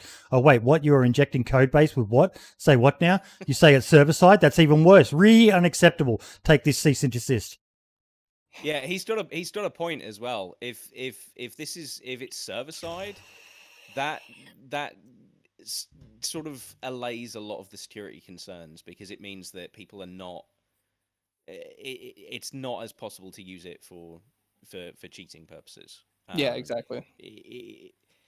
As long as you limit the scope of something like that to a smaller user base and one that is more controlled, i.e., server owners. Yeah, I can't really see that causing widespread problems. And it's important because it will allow so many things. Like we were promised the Hive tools so that we can run our own private hives with multiple servers linked to a shared database years ago, and it's never materialized. So, like for example, you can't have a character that is shared between day one, number 1, and number 2, and number 3. Mm-hmm. And when you switch servers, you're on a fresh character, and it sucks.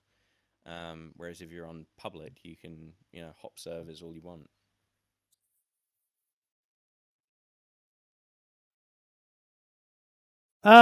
Who remembers the chainsaw? Bit before my time, I think, unfortunately, but I do remember seeing YouTube videos and stuff back in the day. Was it ever in vanilla, or was it just Epoch? Yeah, no, it was in. Armor 2. Don't know. Oh, it was actually in standalone. I had no idea. Yeah, yep. I loved it. It was a one-hit kill. Even when you didn't have a spark plug and bloody fuel in it, you could one-hit kill someone just by running up and hitting them with the. You saw someone with a chainsaw, you would just know what the fuck, get away from me. Yeah, it's still in the game right now, actually. Then when you actually turned it on, 200 and 300. I'll turn it off. He's got music playing, but yeah, Fubar Bundy did a great video with it. But do you reckon we'll ever get it back? It's little things like that I miss in DayZ. It runs on 9-volt batteries. Runs off 9 Some volt. servers already have it.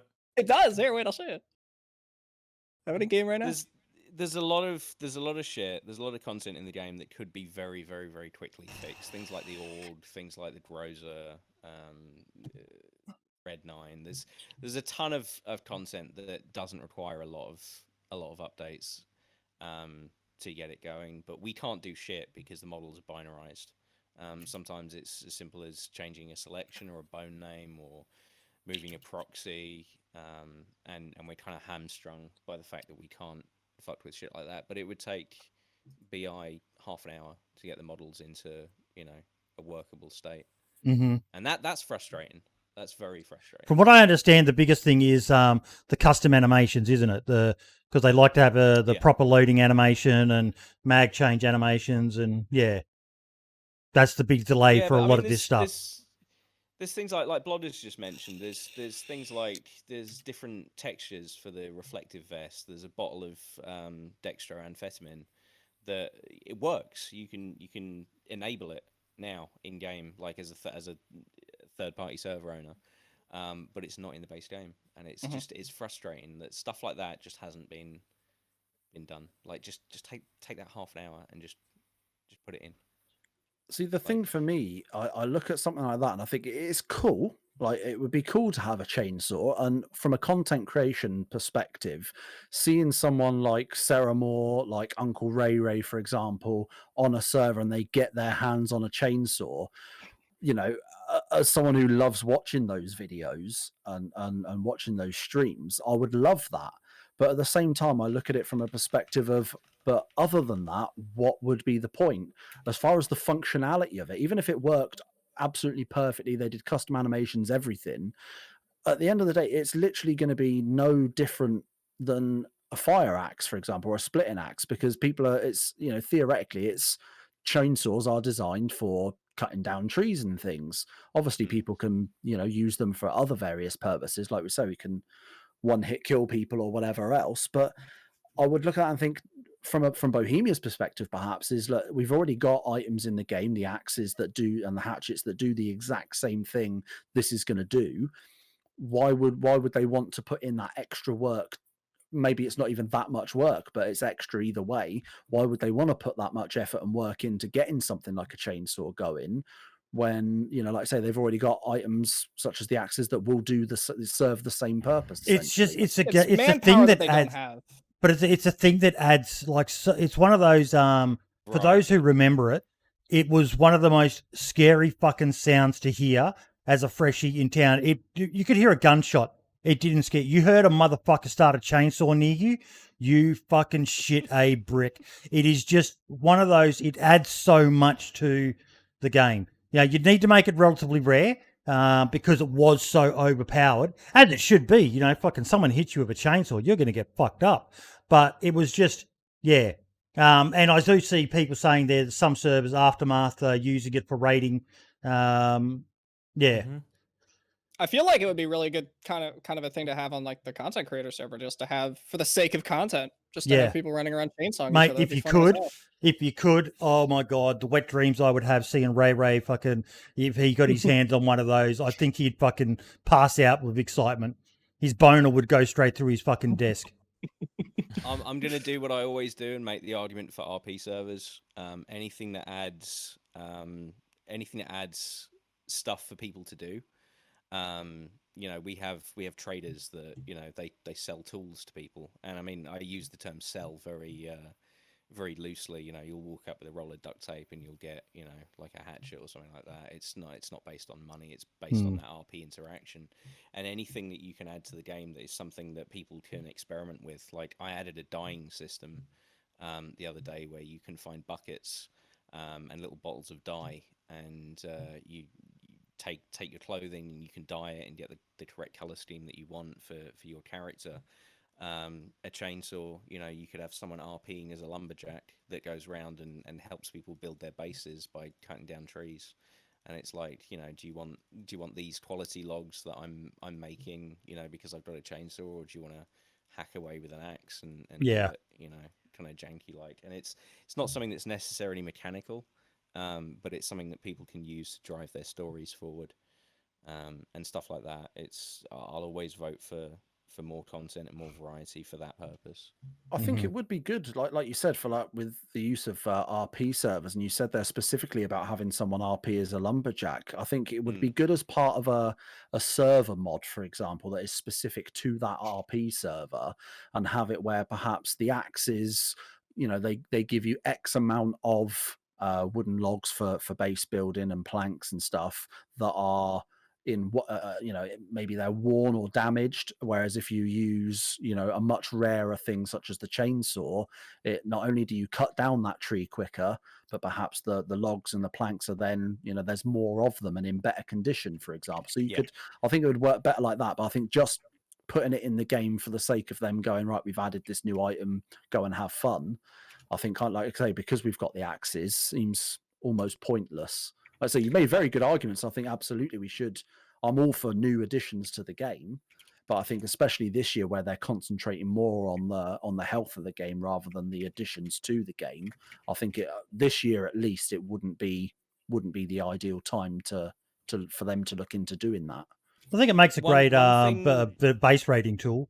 Yeah, because there is still some elements of having to fuel it and having to keep the blade sharp and get a spark plug for it and stuff like that. So, I mean, one thing that concerns me, and I know this is a bit tinfoil hatty, but I do wonder whether or not a lot of the stuff that can be very, very easily and quickly put into the game is specifically not being very quickly and very easily put into the game, so that they can kind of drip feed new content that's already been created. And that no, that's not the case.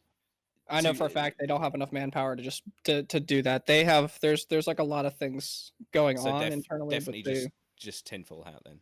Yeah, just it's a case of like they just don't have enough people to really execute on a lot of the stuff that they want to do. I don't want to give any details away from BI, but like I know that. They're actively trying to hire people for positions working on DayZ, but it's mainly just positions to sort of bug fix and and kind of maintain stability.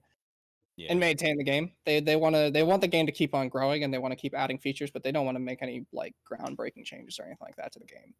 Mm-hmm.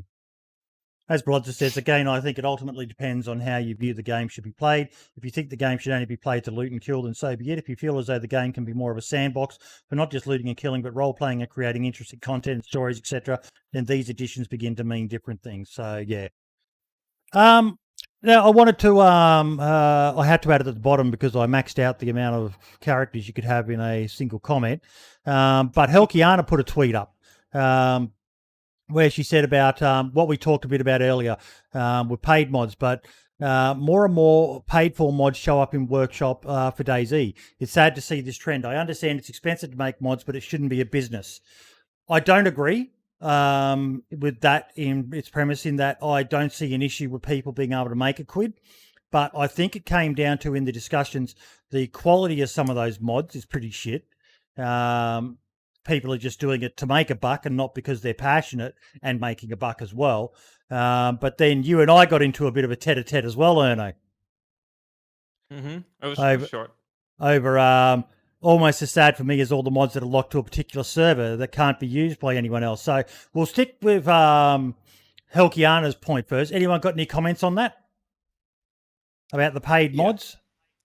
I think Helkiana is, for a lot of us, doing what we do on DayZ is not. It's almost we almost treat it kind of religiously. Yeah. I've been working with Arma 2 and DayZ for 8-9 years now, and I'm very, very strict about the fact that what I do is done like kind of for the greater good almost, and I kind of treat it like a duty, not as something that I do for kind of fun. But see, that's your personal perspective, and if that's the way you want to be, more fucking credit to you. And you're exactly the sort of person I love. A guy who I work with, Dumpgra. When I say work with, I don't do any fucking coding or modding. I can't fucking code or mod to save myself. So I can barely understand JSON and XML, let alone the shit you guys do with C++ and D++ and fucking F++. You can give people ideas, and you can come up with the seeds that essentially then someone like me just has to go and make happen. Yeah, definitely. And that happens a lot with us. Like, our players suggest things. Like, somebody the other day literally just said, "Can you make it so that flagpoles cut down bushes?" And I was like, "Yeah," and I just went and did it. And I was like, "Okay." But it's like it depends on why you get into modding in the first place. And I think a lot of the history of Arma development is people that have done stuff because out of love, not because they see it as a way of making money.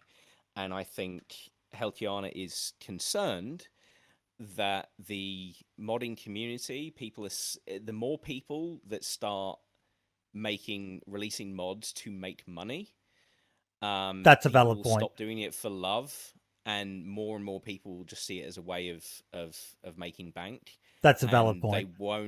they won't do things for the right reasons. They'll do Yeah. things because they think that it will make people happy and make people give them money, which might then have a negative impact on the DayZ community as a And there'll whole. be people If who see every- that someone good is making, maybe some pretty serious coin, enough to get a full-time living out of it, and think I can come in and do fucking 1% of the quality they do and earn myself some coin as well, and maybe fuck a game. It's even worse than that. It's even worse than that. So, like, for example, with server owners as well, if you see that a bunch of other servers are making a shit ton of money by selling, AS50s.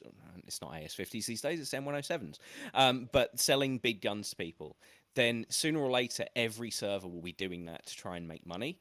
And That's not allowed, is it?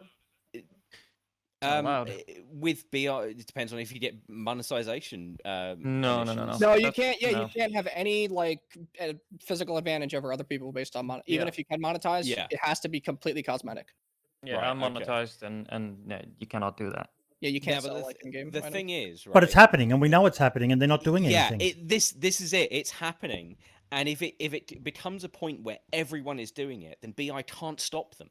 They cannot stop They them. totally can. They just need to put in a little bit of they need to put in a bit more of the backbone. And I agree. I think they need to be a bit more vigilant on some of the servers that are doing that, and actually start cracking down on that more. I know. I think they're starting doing that. I mean, if I you do- take We, one we side- talked about this in the Yeah. podcast a couple of months back. With in particular, apparently it's a big issue with South American servers. These scam servers that are coming up and getting people to donate, and they create stuff and all the rest of it, and then all of a sudden the server disappears after it's raked in a few $1,000s, and another server pops up with the exact same model. It's almost like a fucking Yeah, pyramid they scheme of exit DayZ scamming. servers, and it's sad that it's happening, because it'll turn people away from the game, and it does make me angry. You can probably tell I'm, Yeah, I understand. It happens mean- on almost every game or platform, or even in real life. If you try to sell something, it's just this is how things go sometimes. There's and always it scammers. sucks. I agree. Yeah. The more and more acceptable it becomes to start selling things, the more and more people will do it, to the point where it becomes the norm. Yep. And I think that's what Helkiana's upset about, because I know that she feels very similar to me, that the reason that she creates things is because she wants people to have a good time, and she doesn't care whether or not... It's almost like she's not trying to please people. She's trying to do what she thinks is right and that people will enjoy. That's almost the mentality you have to have when you mod, because you can't really please. I mean, with the DayZ community especially, I've seen some people who are just really upset with some of like the best things that I've seen come to the DayZ community ever. Like, you can't please everyone, but like just, I mean, Traders is a classic example. Traders is a classic example. There are people who fucking, you mentioned the word trader in DayZ, AI trader that is, and they're fucking, how dare you, I'm going to fucking pitchfork and burn you. But I can still look at them technically. Like Daone's trader is the most amazing fucking thing I've ever seen. In DayZ, one of the most amazing fucking things. Seen a lot of amazing shit, but yeah, it's just brilliant what he's done with that trader. It's, I'm not a huge fan of AI traders, but I can still look at it and go, that's some fucking amazing shit right there. Yeah. And I'd like to point out as well that Dr. Jones Trader mod, if I'm not mistaken, and I could well be, but until Adam released Namausk, that trader mod was the most subscribed, or one, or at least in the top 5 most subscribed mods on the Steam Workshop for DayZ. Yep, it is. So that just shows that, granted, you have people that don't like them, and to each their own. Whatever you like, you go and do. More power to you. But it just shows there is a need for it. There is that demand. And at the end of the day, that's what modding is essentially, isn't it? You make something for people that want it. I feel subscriber counts are almost a passive demand, though, because ultimately it's up to the server what mods they run. Yeah, that's and there's a player base, on every server, and not everyone that plays on day one will like the mods that they've got on the server, but they'll still play on the server because on the balance the server experience is good. So you can't just look at subscriber count and go, oh, I'm subscribed to Trader Mod, but I don't play on servers that have it. Love the server. Exactly, yeah. It'd be good to know how many servers are using it, as opposed to how many people have it downloaded. Would be very interesting. Yeah. Well, Steam just tracks like one-time subscription. So if you want to install it, it's gonna that number doesn't decrease if you want to Oh, there you install it. go. Like obviously, like CF is the most installed mod in the workshop too. Like doesn't Yeah. mean that everybody still has Yeah, it on see, their computer still. it goes CF, code lock, trader, vanilla ++ map, builder items, COT, mass, unlimited stamina, Munghards, squad MSFC, etc., etc. Yeah, like Namalsk still hasn't really gotten close to that. Like I'm all, what is it, like 200,000 subscribers right now, which is insane because Something it like came out that, like yeah. a month ago. It's ridiculous, but it's not. It like those are over like 1 million right now. Like most of the Yeah. top subscribed. I They're kind just of old. There's just a ton of people that have played it. I go back as well, thinking of with Dr. Jones Trader Mod, talking about how many people use it, or you saying it'd be interesting to see how many servers actually make use of it. You know, it was only what, a year, maybe 2 years at the most ago that the guy, Dr. Jones, who made it, went on holiday for a couple of Yeah. weeks. Bohemia updated DayZ. Never go on DayZ got an holiday. update. Yeah, he went on holiday or vacation for those of you that use that word. It's, you know, he went away, didn't have access to a computer. Fix DayZ your fucking mod. updated, and holy fucking mod. shit, the comment section of that mod on the workshop and the amount of shit on Twitter and in various different server discords and things, just like it shut the volume, the sheer volume of people, you know, saying fuck's sake, like, you know, it's updated and now the mod's broken, and it wasn't his fault in the slightest, you know. And it goes back, I think it goes back to that, you know, the devs having you know, having that better communication in a sense with modders and saying, look, we're gonna release on this day, here's what we're releasing. Doing that would have meant that, you know, maybe he wouldn't have cancelled his holiday, but at least he might have been able to put something in place, some sort of backstop in place to cover his own arse once that had happened. You know, it should that happen, if he knows 3 days into my vacation the game's going to update and my very popular mod is going to suddenly become completely worthless. There's a very annoying limitation to the workshop that even if you're a contributor on a mod, if you're not the one who originally uploaded it, you cannot update that mod. It's actually, I'm talking to Chris right now about updating the Gauss rifle. He's about to go to bed because I need to get it done tonight. It's the worst thing on the planet. Dude, originally we thought it was a limitation of publisher, but I don't use publisher to update my mods anymore. I use Steam CMD. Yeah. And it's actually a limitation of the Steam Workshop itself. So it's not anything that anyone other than Valve can address. But it's a big issue because I think it's a security. I think it's just a security feature they have, just for the sake of. And if you want to do it like if you're listed as a contributor, like, you should be able to upload. Like, there should be a setting. Well, there should be a setting. yeah. If you've got a contributor who you 10% trust, then you should be able to turn on that they can update as well. That it's a simple fix to me. I agree with that. When the mouse came out, I freaked the fuck out because Mordor's was crashing on the mouse, and admittedly, the mouse did just come out, so there wasn't going to be a lot of people that were, you know, immediately running Mordor's, and you know, but it was I was aware that there was an issue, and I was like, Jesus Christ, like, I need to fix this shit, and I couldn't because I was, you know, waiting to get hold of Jess to actually push the update, and yeah, it was just it's terrifying when you know that a mod that is used by a couple of 100,000 people is broken. You're like, those couple of 100,000 people, like, admittedly, it's not going to be 100,000 people online at the same time, but any of those people could go to play and be fucked because of, you know, the fact that this mod that I'm kind of responsible for is not working, and it really weighs on you as a modder. You know, you're not just responsible for your own experience; it's everyone's. Mm-hmm. Yeah, definitely.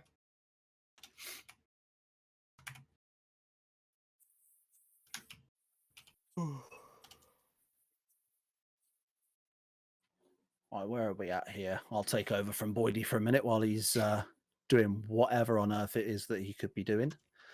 So we've had the next topic is about Rivet, who obviously a lot of people will know from the community. I'll see if I can just bring it up in Discord for everyone to check out. Basically, I'll read off the first tweet he's put here. They're all January 20th. Update. Sorry for the lack of videos and streams the last few weeks. Things have been hectic with my wife being diagnosed with cervical cancer and being in the hospital a few times. We've been under stress from our insurance company not wanting to pay for exams or treatment. So we've been trying to get all of that sorted out. Today, we finally got good news that her company will let her make a one-time change to her insurance plan so she can be covered for her treatments and scans, etc., etc. It's a huge relief to us. Hope to be back making content for you guys very soon. Hope to have a video out later tonight, and we'll get back to streaming here soon. Thank you all for the support. You guys are awesome. We love our community and feel like you're part of our family. It's another one of those shitty stories, isn't it? That we've seen, unfortunately, a few of those in the last over a year, I guess, with the pandemic and things. But seems to be a lot of stories of people unfortunately becoming quite ill or having relatives that are becoming quite ill. But I think there's a silver lining in that, like he says there, his wife's company are going to let her make a one-time change to her insurance, and things are looking up. So I think that's what we should take from this and from stories like this, is that, you know, it fucking sucks, and our hearts go out to Rivet and his family with the, you know, the shit they're having to deal with for this. I can't imagine what they're going through having to deal with this 100%. situation, especially in the middle of a fucking global pandemic. Like, what worse timing, you know? Yeah. But it's good to see that there is a light at the end of the tunnel, and it's a good one. You know, they're making positive headway in it. That's really nice to hear. Really nice to hear.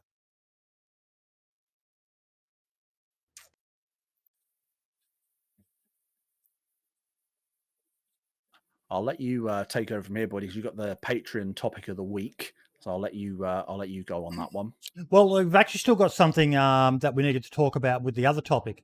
With the second part of the discussion was where Erno and I were disagreeing on a point. And one of the things that saddens me, and I understand why it happens, but it still saddens me, is these mods that become exclusive to a certain server. I understand there's competition, but it still saddens me that there's so much of it, you know, where you look around, and between, you know, you've got, you know, for example, the mod that Happy Bombs has for the Day Zero servers that has brought back more uncon status. You look at this amazing, and we've been covering this shed mod of yours, Erno, for months now, haven't we, Brim? We've been looking at it going, oh my God, that's fucking awesome. And from our perspective, we then find out it's going to be limited to a certain server. It's like, oh, and especially, yeah, you're in the EU. I'm over here in Australia, so it's like, oh, great, I've got to play a 300 ping server to be able to experience this fucking amazing mod. So that's my perspective, where I'm coming from with what we were talking about online, mate. Mm-hmm. Yep. Yeah, I understand. As for this project that we're working on, we don't know how big it will be, but I think with a little bit of luck, I think we can have a server in all regions. And the reason why this is private is because me and the guy who made this mod, we want to keep full control of this mod as to how it will be implemented. We want to give people the experience that we think it should be. Just like how Origins was on Arma 2, no one could ever do anything to the Origins files. If you wanted a server on Origins, you just pay the guys who made it. They give you a server box, and you can just change a few files. You cannot even look into the server side stuff and all the important stuff. It's all private. No one ever had access to it. Yep. Yeah, that's a yikes from me personally. Yeah, I mean, that's a very bad system. So it said it's just a private mod, and we will try and put a server up on each region. Yeah. And if people want it on a certain map, if enough people want it on a certain map, we'll put it on that map. And yeah, we'll just we wanna control the experience basically, and not make sure that some other server can get the mod and then add traders with it, which would ruin the whole balance of the mod. I'm not saying traders is bad, but for this mod it would be. And then it wouldn't work. We would just look at that and go like, well, that's our mod wasted, you know? That's a shame. This is something that I struggle with quite a lot, because primarily I'm not a DayZ modder. I don't create stuff that's to be consumed by the entire community. If I fix something, I'll typically release it. You know, I'll give it to someone like Helkiana, or I'll give it to the server owners so that they can implement it if it's just a minor fix. Like I made it so that you can heal from frostbite on the mouse servers, because it doesn't really make any sense on an RP server having your health constantly limited when your character might be. Oh, that's a big yikes from me. That's a big yikes. I like it when people's hands fall off. That's my favorite part. I like, and I publicly said on Twitter too. I remember when frostbite was first. People were, oh my god, this is what the fuck? Why am I still sick? And all the rest of it. Yeah. And a lot of people were getting upset about it, and I said, no.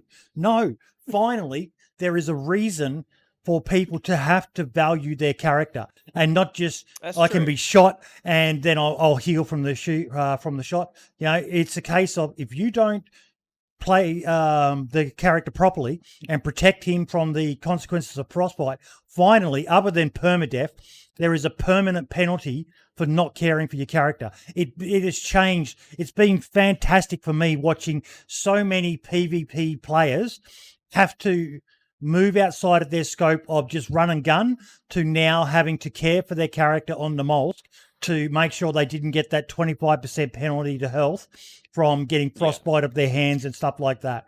But I understand that some servers may not want that. And if you want to do that, so be it. But that's one. If I found out about that, I'd be like, oh, no, this isn't for me.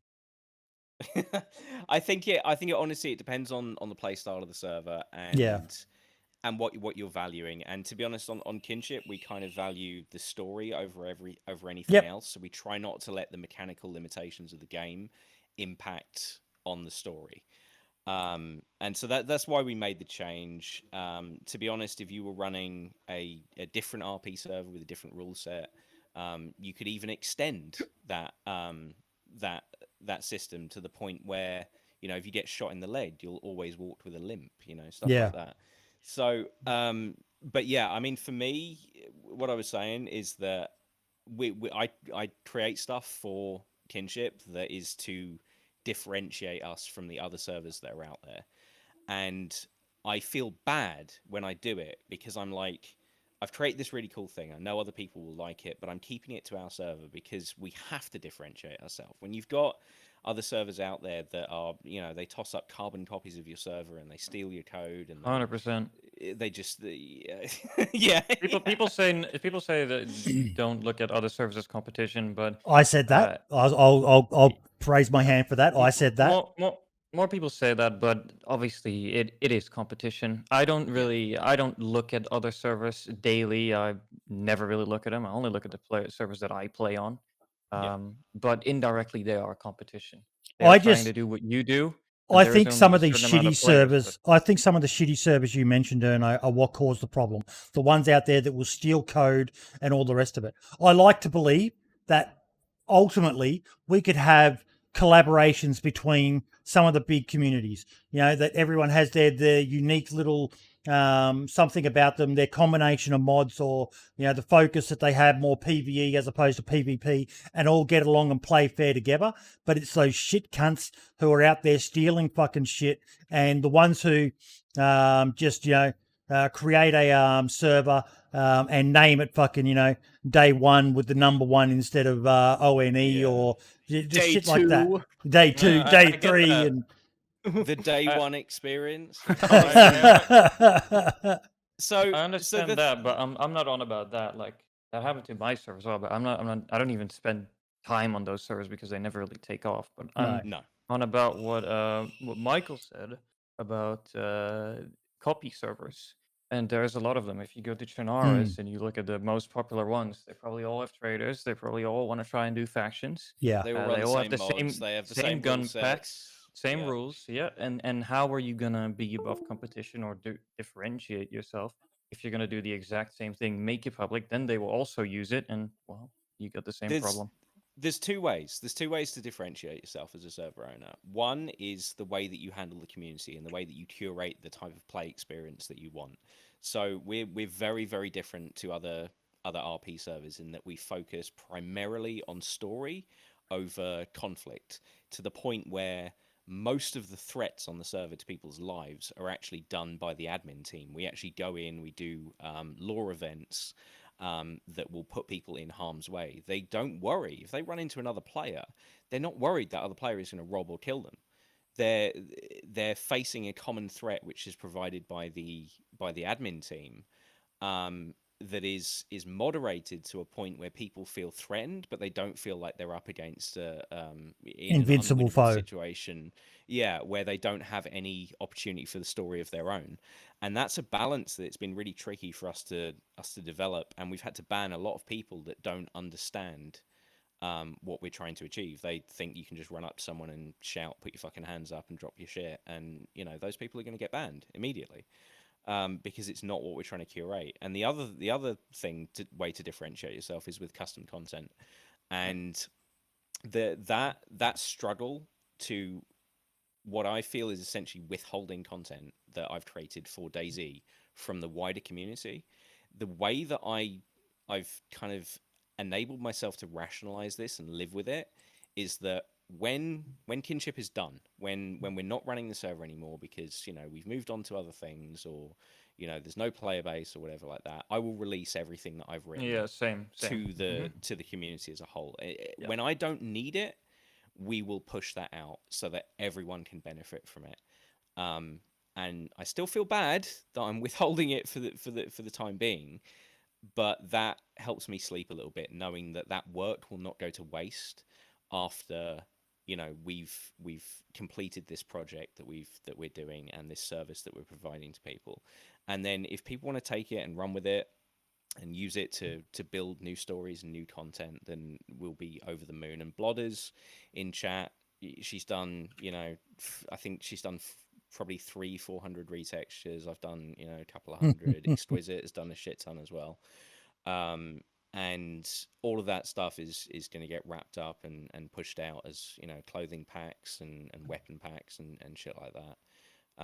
And the mechanical side of things, like the dying. See, the retexture packs I've got no issue with. That's beautiful stuff. You make clothing custom to the factions on your server and the culture and the ethos of your server. It's more the mechanic stuff that makes me sad when you don't see that being out there.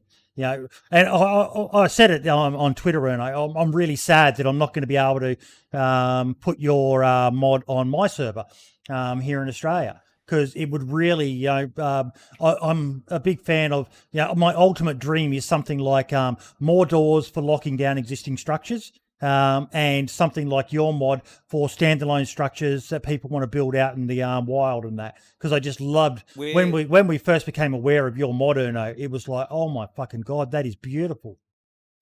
We're working on more doors for more doors, if you'll pardon the pun. We want to put in things like garage doors, the double doors for the big houses, the red and green houses. Things like that. Just offer a lot more variety, because the mod is fantastic. The work that Mung and Court have done on it to date is amazing, and I think it changed DayZ base building. Just completely revolutionized it to the fact where you can just find a house and slap a door on it and you're done. But there's still quite a lot of compromises that we want to adjust it so that there's more stuff. And more doors is one of those mods as well that you can repack. Any server owner can put it on the server and do whatever the fuck they want with it, because it's our gift to the community. And any of the some of the mechanical stuff that I've done, I toss up in the owners Discord, and I just say, if anyone wants to grab this, go for it. And the clothing inventory fix that we did to fix that issue 1.09, that's up there for anyone. But yeah, there's some of the deeper stuff, like 3rno's housing stuff and the dying system, etc. We're gonna have to use it. We're gonna have to use it for that advantage to differentiate ourselves from the servers that don't put in any effort, and the servers that don't really give a shit about their player base. They're just interested in the status and sometimes making money. And I understand you, Boydie, 100%. That's why I am really looking into actually the server box. Right when the creator Z is done, I'm gonna keep that server box, which is a US East, and start the first server there. Then look into EU and then Australia. But I understand your Australia's concern. Australia's a funny market, mate. I'd probably go with the US one first. If you put it somewhere like Texas or whatever, is still a reasonable ping for us. And If you then want if to there's get the enough best ping interest, to, a lot of people. if you want to get the best ping to Australia, you want to go Toronto.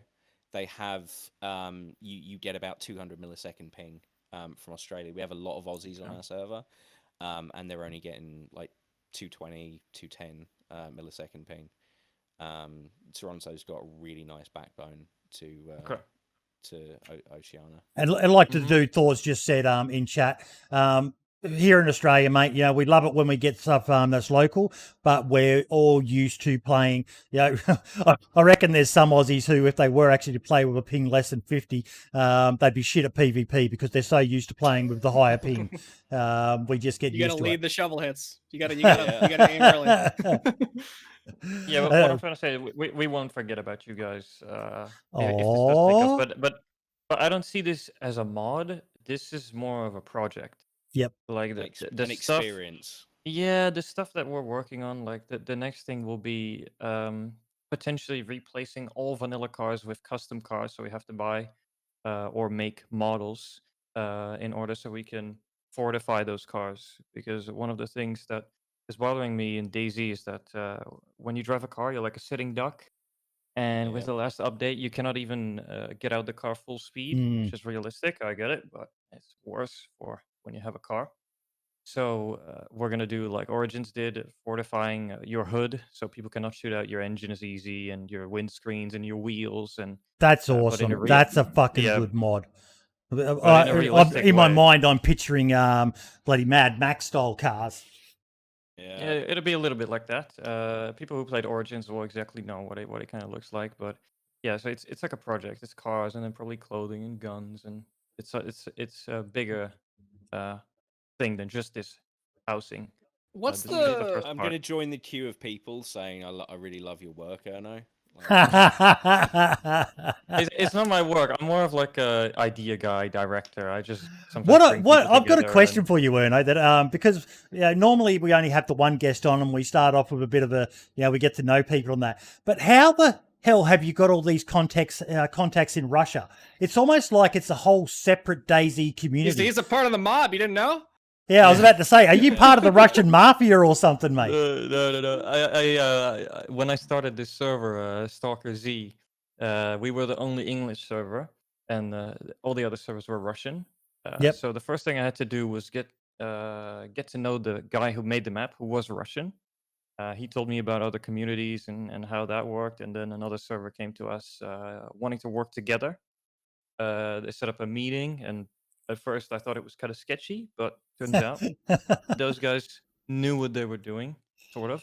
We had to fix some of their stuff, but overall it was a good thing to work together, and that's how you kind of roll into the Russian scene. Every time we had to speak, we needed an actual translator there because no one really spoke English or Russian, but yeah, it worked, and I'm really happy that I've done it because I've met people like Soba, who's made this housing. We're gonna do this project, and people who work on my server, and there's so I think many it's other great cool you have, Russians out mate. there. I really do, because there's so many. Like I've recently gotten in contact with someone from DayZ Japan. Turns out there's quite a little thriving DayZ community in Japan, and being Brim and I being the main two hosts, and we're both single language speaking plebs. I know you actually speak two languages. You can understand Uncle Ray Ray as well, Brim. There's so much of the DayZ community that is forgotten because they're not English speaking, and I think it's fucking awesome that you have. I only said that because Uncle Ray Ray's in chat as well. I couldn't help myself but take a slide dig at him. But I think it's great that you've managed to cross that divide, that language barrier, mate. So kudos to you for doing that. I'll join the love train as well and say I love your work, mate.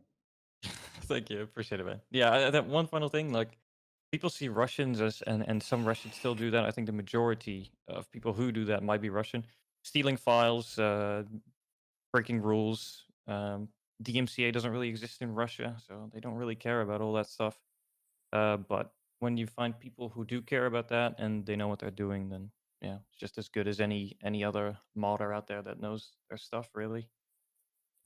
Definitely. Yeah. Quick What's shout the- out. I've got a bit of an Aussie legend poked his head into my chat. Got Shadow. God Shadow and I go back years in DayZ. He's one of the first guys I met way back when I first fell in love with the game. And of particular interest, he actually saved our ass in the DayZ Ashes, if anyone's ever watched him on my channel, in Game 2 at Pavlovo Military. Him and a few of the boys from Team Live Action managed to hold off the rest of the Pommy bastards and beat them. So... Yeah, he's an absolute fucking legend. And he's a big role player as well. He got right into GTA role play. So he's been quite interested in the conversation about the kinship server and so on. So yeah, big shout out to God Shadow. Still play DayZ? Talk to him about Creator Z. Get him in. I will, actually. I will. He might be interested in that. But judging by his comments, I'm guessing he has been dabbling a bit in DayZ. A bit of late, but keeping it quiet. But yeah. Okay, so we did Rivet Gaming. Patreons didn't actually give us a topic of the week this week, although Scale Speeder was in chat and we've asked a few of his questions. So yeah, we've talked about the experimental update, but we did have to do this, which caused a bit of a laugh in chat. The DayZ troll account. Oh, yeah. God, DayZ yeah. experimental. The trader Oh, coming that's to kinda DayZ. And I deliberately, when I saw that, I added it because I wanted to see if anyone would pick up on it. I added it just as a straight comment that you can see here. Trader coming to vanilla ? No emojis, nothing like that. And DayZ Jesus bit on it straight away. Of course, I knew he would. But yeah, it's.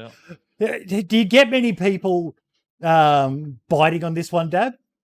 Oh my god, you have no idea. It's so fun. we get people.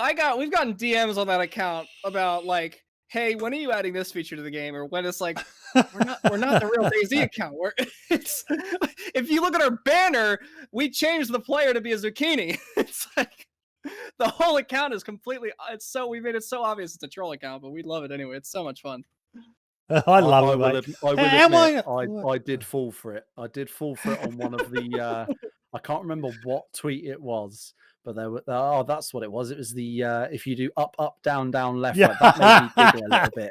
And I looked at that and I thought, fuck me, someone's got access to the DayZ Twitter account again. It's actually, they're posting some good shit. I wonder what's going on here. And then about an hour later, I went back and I looked at it and I went, oh, that's at DayZ EXP. That's not the right one. And I had to go back and I was like, twat. I think this was one of my favourites though. We had to rename the can of spaghetti the can of unannounced Italian pasta due to copyright issues. I fucking love it. We're the DayZ account. We post other things that the real DayZ account's too afraid to say. I have to ask though, because you've got such a tight relationship with the DayZ team, Dab. Have they made any comments to you about this account? Like, please go easy. Yeah, I've already actually mentioned it. Like the DayZ account actually knows about it. They know about it. And I spoke with Adam, and I made it very clear to them. I said we have no malicious intention. We have no ill intent with this account whatsoever. We're just here to have fun. We're here to make laughs or whatever. We're not going to ever, pose as the account. We're not going to take any like financial or anything like that. And they're like, as long you should be fine. We might have to change the name at some point, but other than that, we should be fine. It's all for laughs. No, okay, don't change the name. name. Can we leave the memes to this account, because Bohemia are really not helping themselves when they post things like the screenshot competitions, etc. Like the one where they posted it and it was a zombie walks into a bar. Like immediately within 30 seconds of seeing that, I've just posted a picture and it just said through the wall. They're not helping themselves. No, but at the same time, see them focus on the game. I don't know whether you've had a chance to speak to Scotty much, but Scotty and Yakub, the guys we had on for the Christmas special, they've got a very good sense of humour, and we've talked about it quite a bit, Brim, haven't we? About how we loved the fact that they were starting to get a bit cheeky in the replies and that. And yeah. I know they're going to cop it. They're going to cop it from people. But at the same time, it was awesome to see them starting to give back.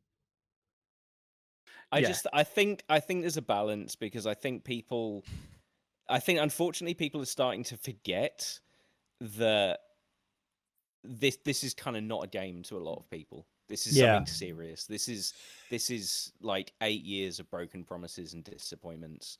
And just because we're in a good state now doesn't mean that it's kind of time to make light of the fact that people have suffered a lot over the years. And I know it's an exaggeration. I know there's real problems out there in the world, with COVID and we've talked about cancer and everything. There's real issues out there in the world, but a lot of people do take this shit seriously, and a lot of people have. But my comeback on that is those people just need to chill out. I understand that some people, and they do, and I've been there myself. I'm a hardcore DayZ fan. It's pretty much all I play, other than the occasional dabble in World of Warships and PUBG. I can't remember the last time I played PUBG. And World of Warships, I think, was about a week ago. DayZ's my gaming life. And my wife would say a lot of my life. But Lax Hawthorne's stream title yesterday made me think of my missus. Grown man plays video games while stressed out wife works a real job to pay the bills, or something like that. But yeah, how are you doing on hours these days, Boydie? What's shit! I've got 2 accounts, but I haven't touched the other one in ages. So this one will be the primary one. Where do you see it? 7,071 hours. It should be at the top. Yeah, you're catching up.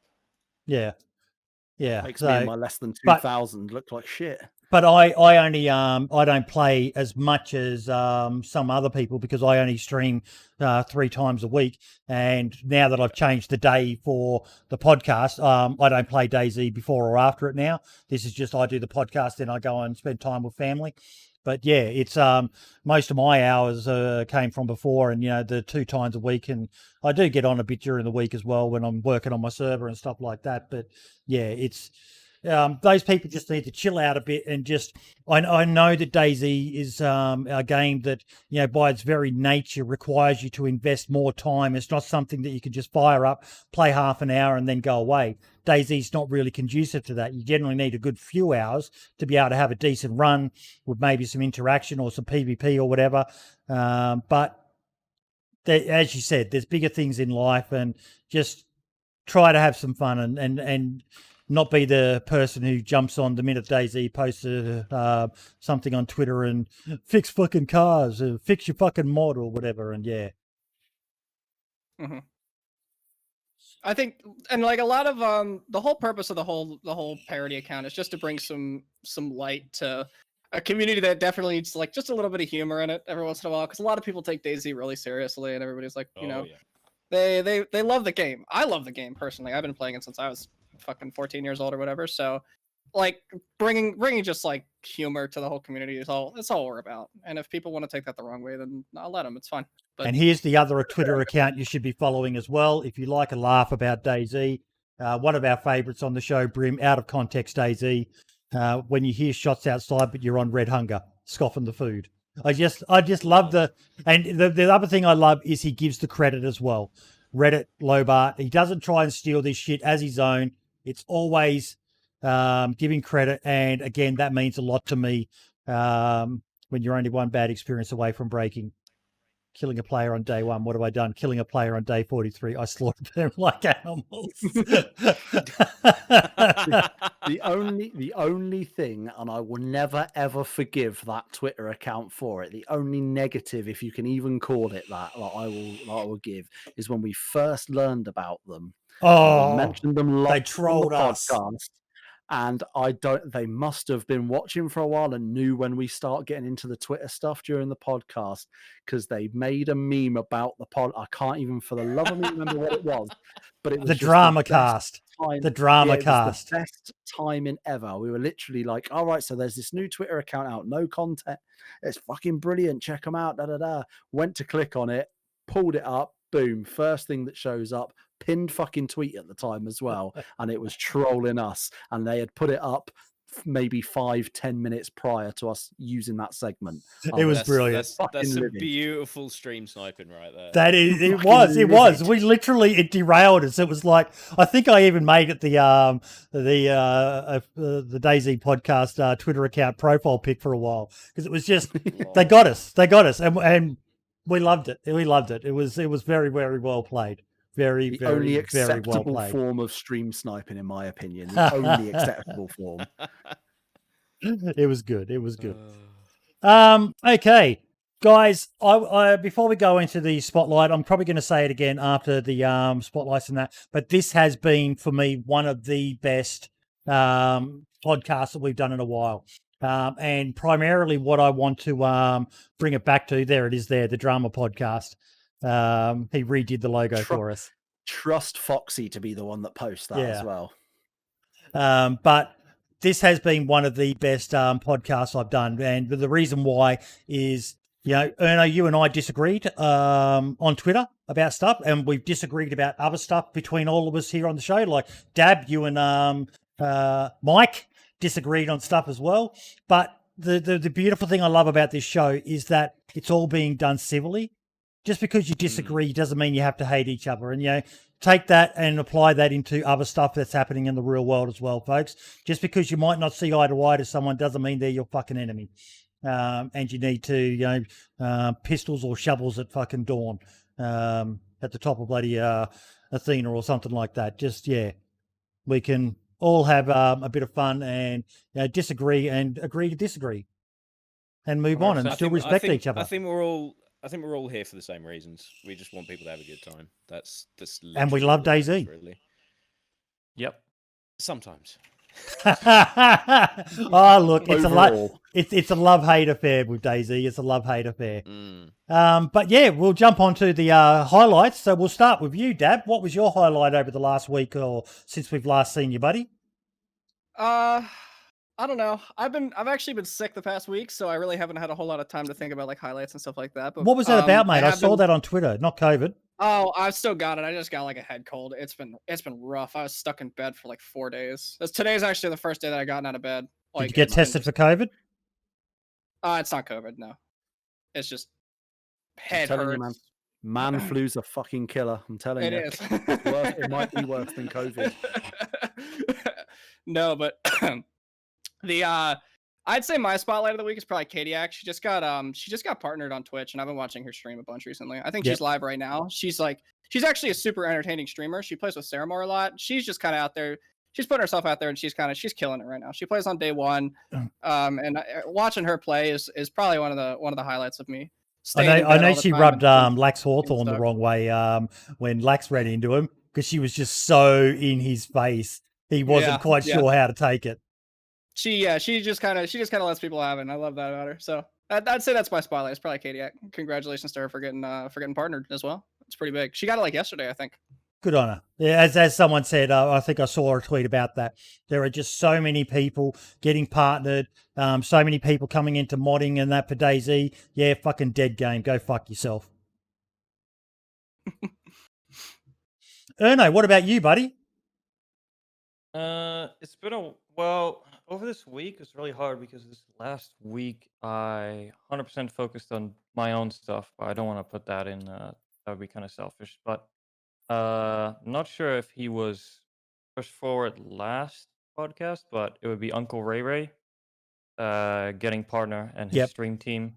Yep. And just how unique he is. And I don't have a lot of time watching streamers. I normally just come in chat, say hello, and then I leave again after 5 minutes.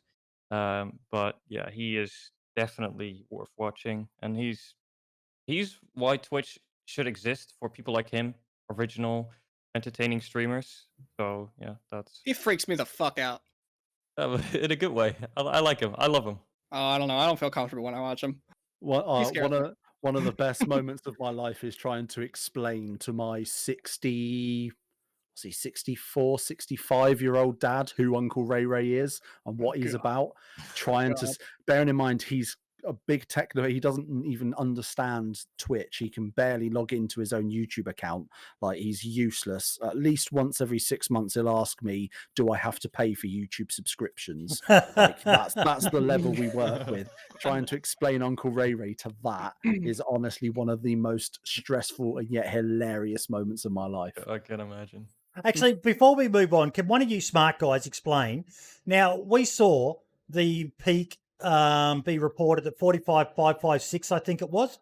Why is the Steam official charts not updating to that figure? My guess I was on a would different Steam be- chart. My guess would be removed Steam accounts.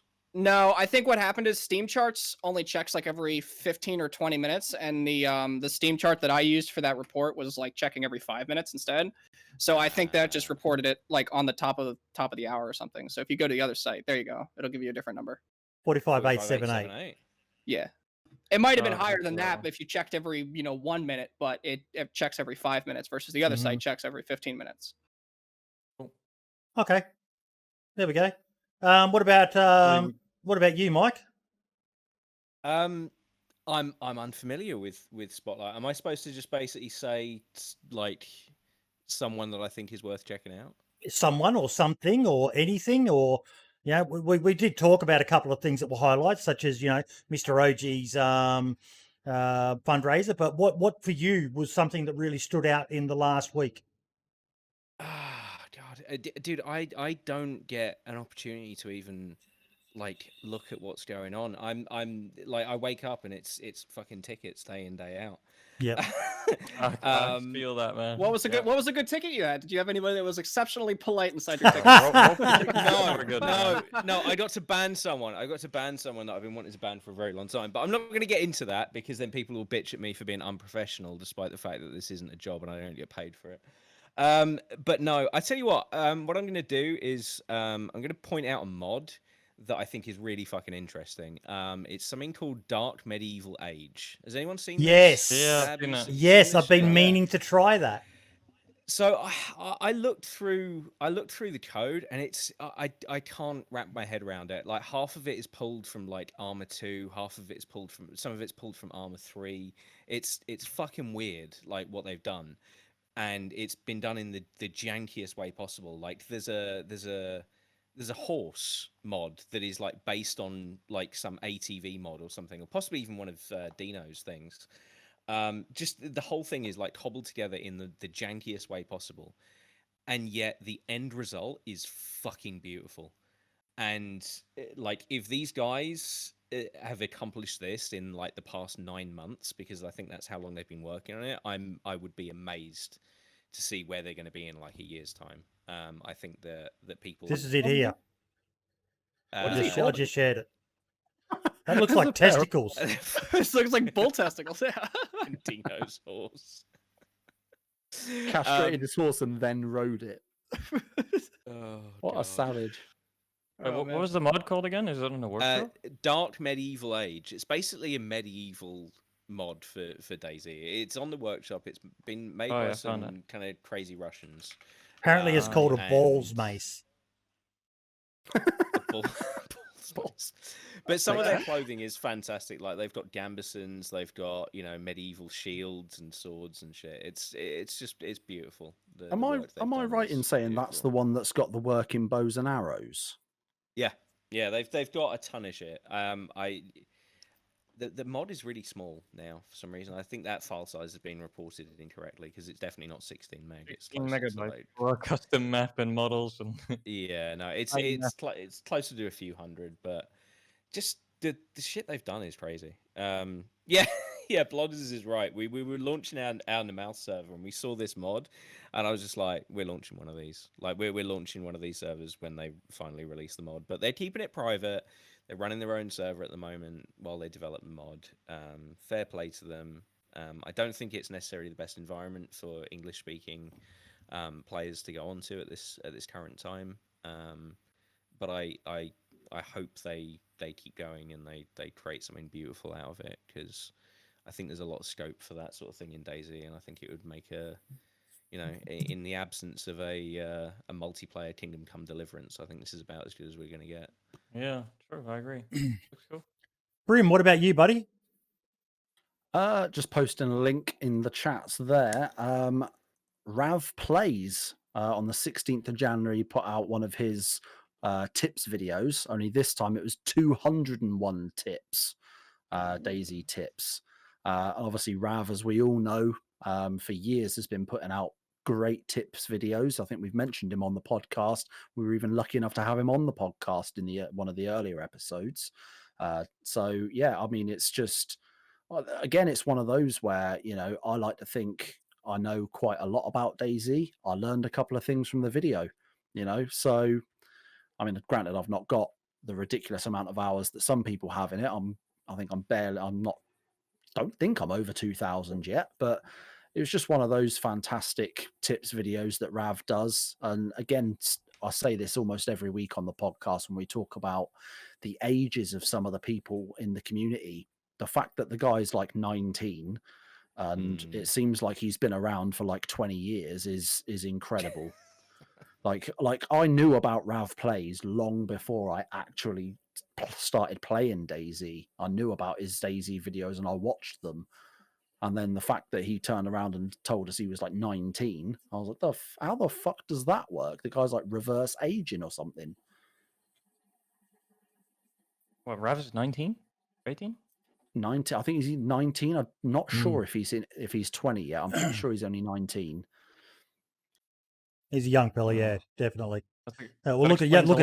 young Ben Fruit, mate. You know, he's fucking been around years now, and he's only just turned. Dude, now.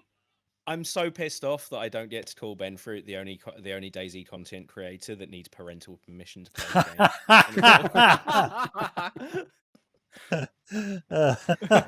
game. You know, you'd be 13 years old to buy this game, right, son? 18 in Australia. It is, yeah. It's an 18 over there. Mm-hmm. R-rated. Ben Fruit's amazing. He's one of my favorite content creators. Lots of potential. I agree. I think he will be like literally one of the biggest streamers in the future if he's gonna continue what he's doing.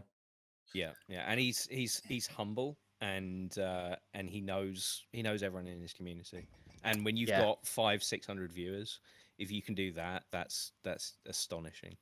Yeah, and especially at that age as well, to be doing what he's doing at this age. Imagine what he could be doing in 10 years. Yeah, you know what I mean? That's mental to think about. And if you haven't subscribed to him on YouTube, his music, yep. Yeah. Yes, dude, his fucking cover of Hey There Delilah, Jesus Christ. Wait, really? Okay, I need this. Yeah, I haven't heard that one. It's all on his YouTube channel, and his own song that he wrote, engineered, and recorded forever is just fucking amazing. But that sort of brings me on to my highlight, and it's one from 5 years ago. 6 years ago, or 5 to 6 years ago. I had never heard this. I had never heard this. And I was like, how the fuck have I never seen this before? Am I sharing my stream? Yeah. Yeah. Oh, hang about. Share. Go live.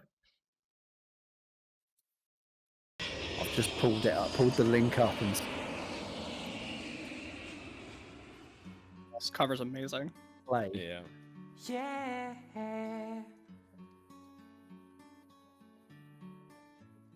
I light my fire, repair my tire, believe when I say I want an AK, but I fucking love how they've even got different people singing for each of the different voices. I know the guys who made it. Oh yeah. So I'll play, 'cause I want that AK. I think they made more songs. They're really good. And what blew me away is, like, if you guys want to hear the rest of it, go and listen to it on YouTube. I'll post a link in chat there for you, so they can get their revenue from the views and all the rest of it. But when you consider as well, when this was recorded, they had to go and fucking find every single item they wanted. They couldn't just spawn it in. And I know, it's great that we can do it all now and it makes things so much easier, but that just adds to the fucking grift and the grind of what they managed to achieve by doing what they did. That's hats off. And I was disgusted in myself that I had never seen that song before. Dude, I can tell you that even with admin tools, this is speaking back in the Arma 2 days, like to make one of Frankie's videos, it literally took like 2 weeks of filming to get a 45-minute video, and that's with admin tools. So there's some serious dedication from those lads. I think it would also be quite cool to see like something like that video, like those guys redo that video and remake that, but using current DayZ. Do it. Have scenes from Namalsk, from Livonia.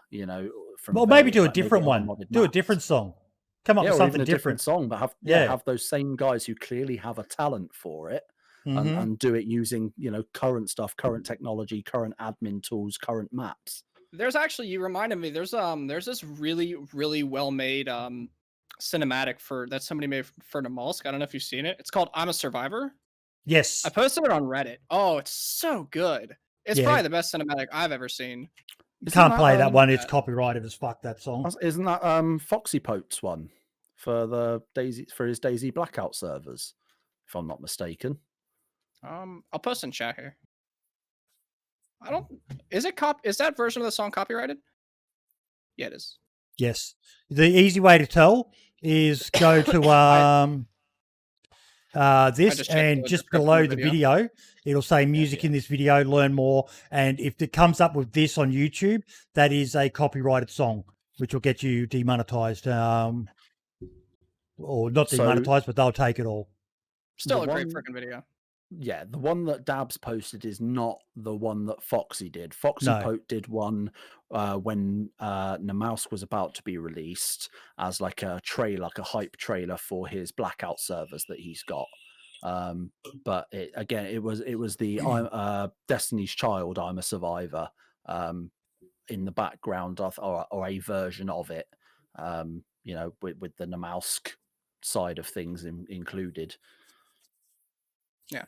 Now, I do have one more thing, and this time I am putting my cap in my hand, and if there are any generous benefactors in stream, InclementDab, you know what we're fundraising for. We can't say it publicly because we're trying to keep it a surprise. But if anyone has, whether it be a $5 or 500 or fucking more, whatever you can spare, there is someone very special in the DayZ community that a bunch of very notable people, InclementDab's involved, Helkiana's the one organising it, Wiidevil knows about it, Brim, you know about it. I do.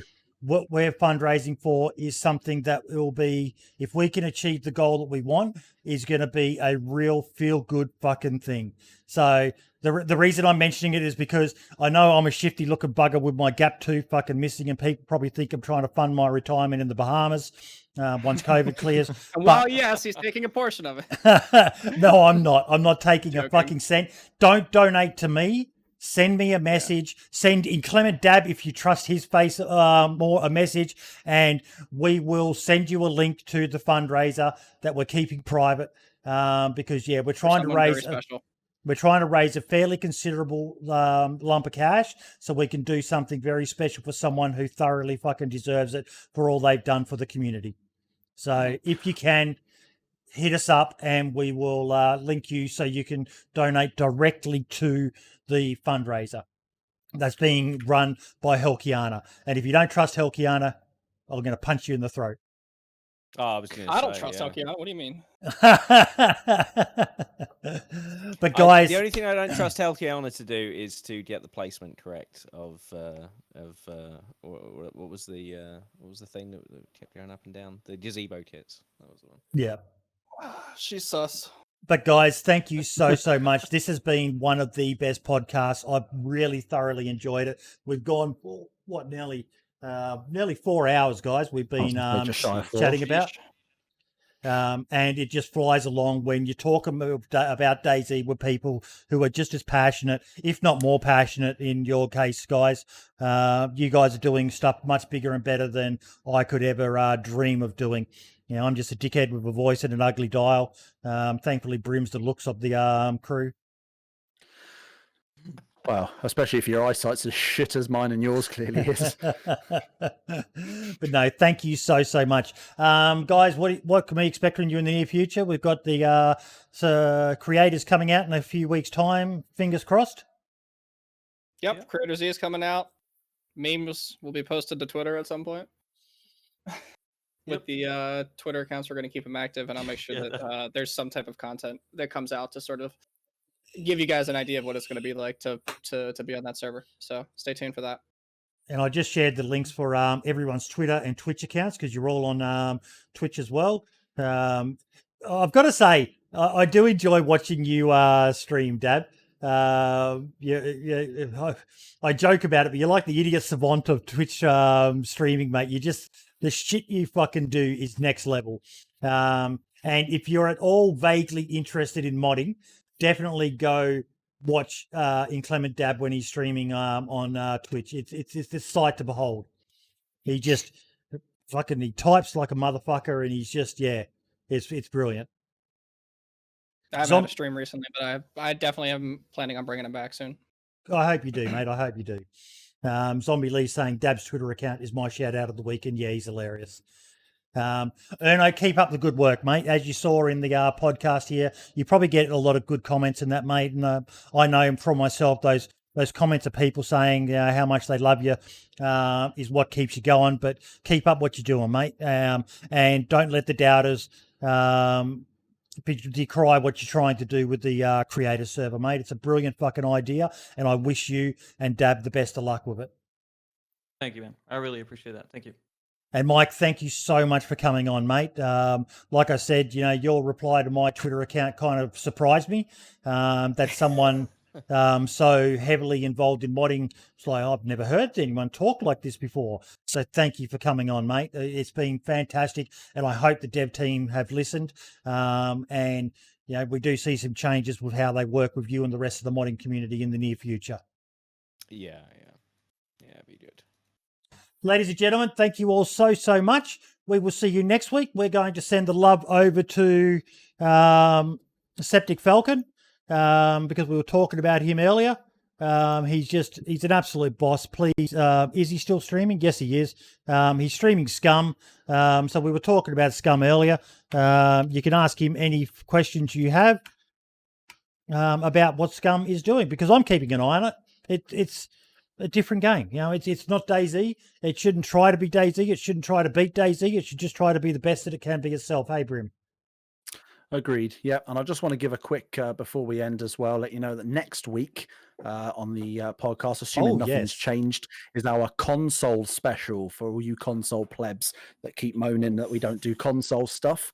We've got Revive Me Ryan and Valis Mike coming on to the podcast next week, and I'm hosting according to what I can see in our Discord here. So look forward to that, guys. Make sure you come back because then maybe now, once we do that episode for at least 5 minutes, the consoles will quieten down and enjoy themselves.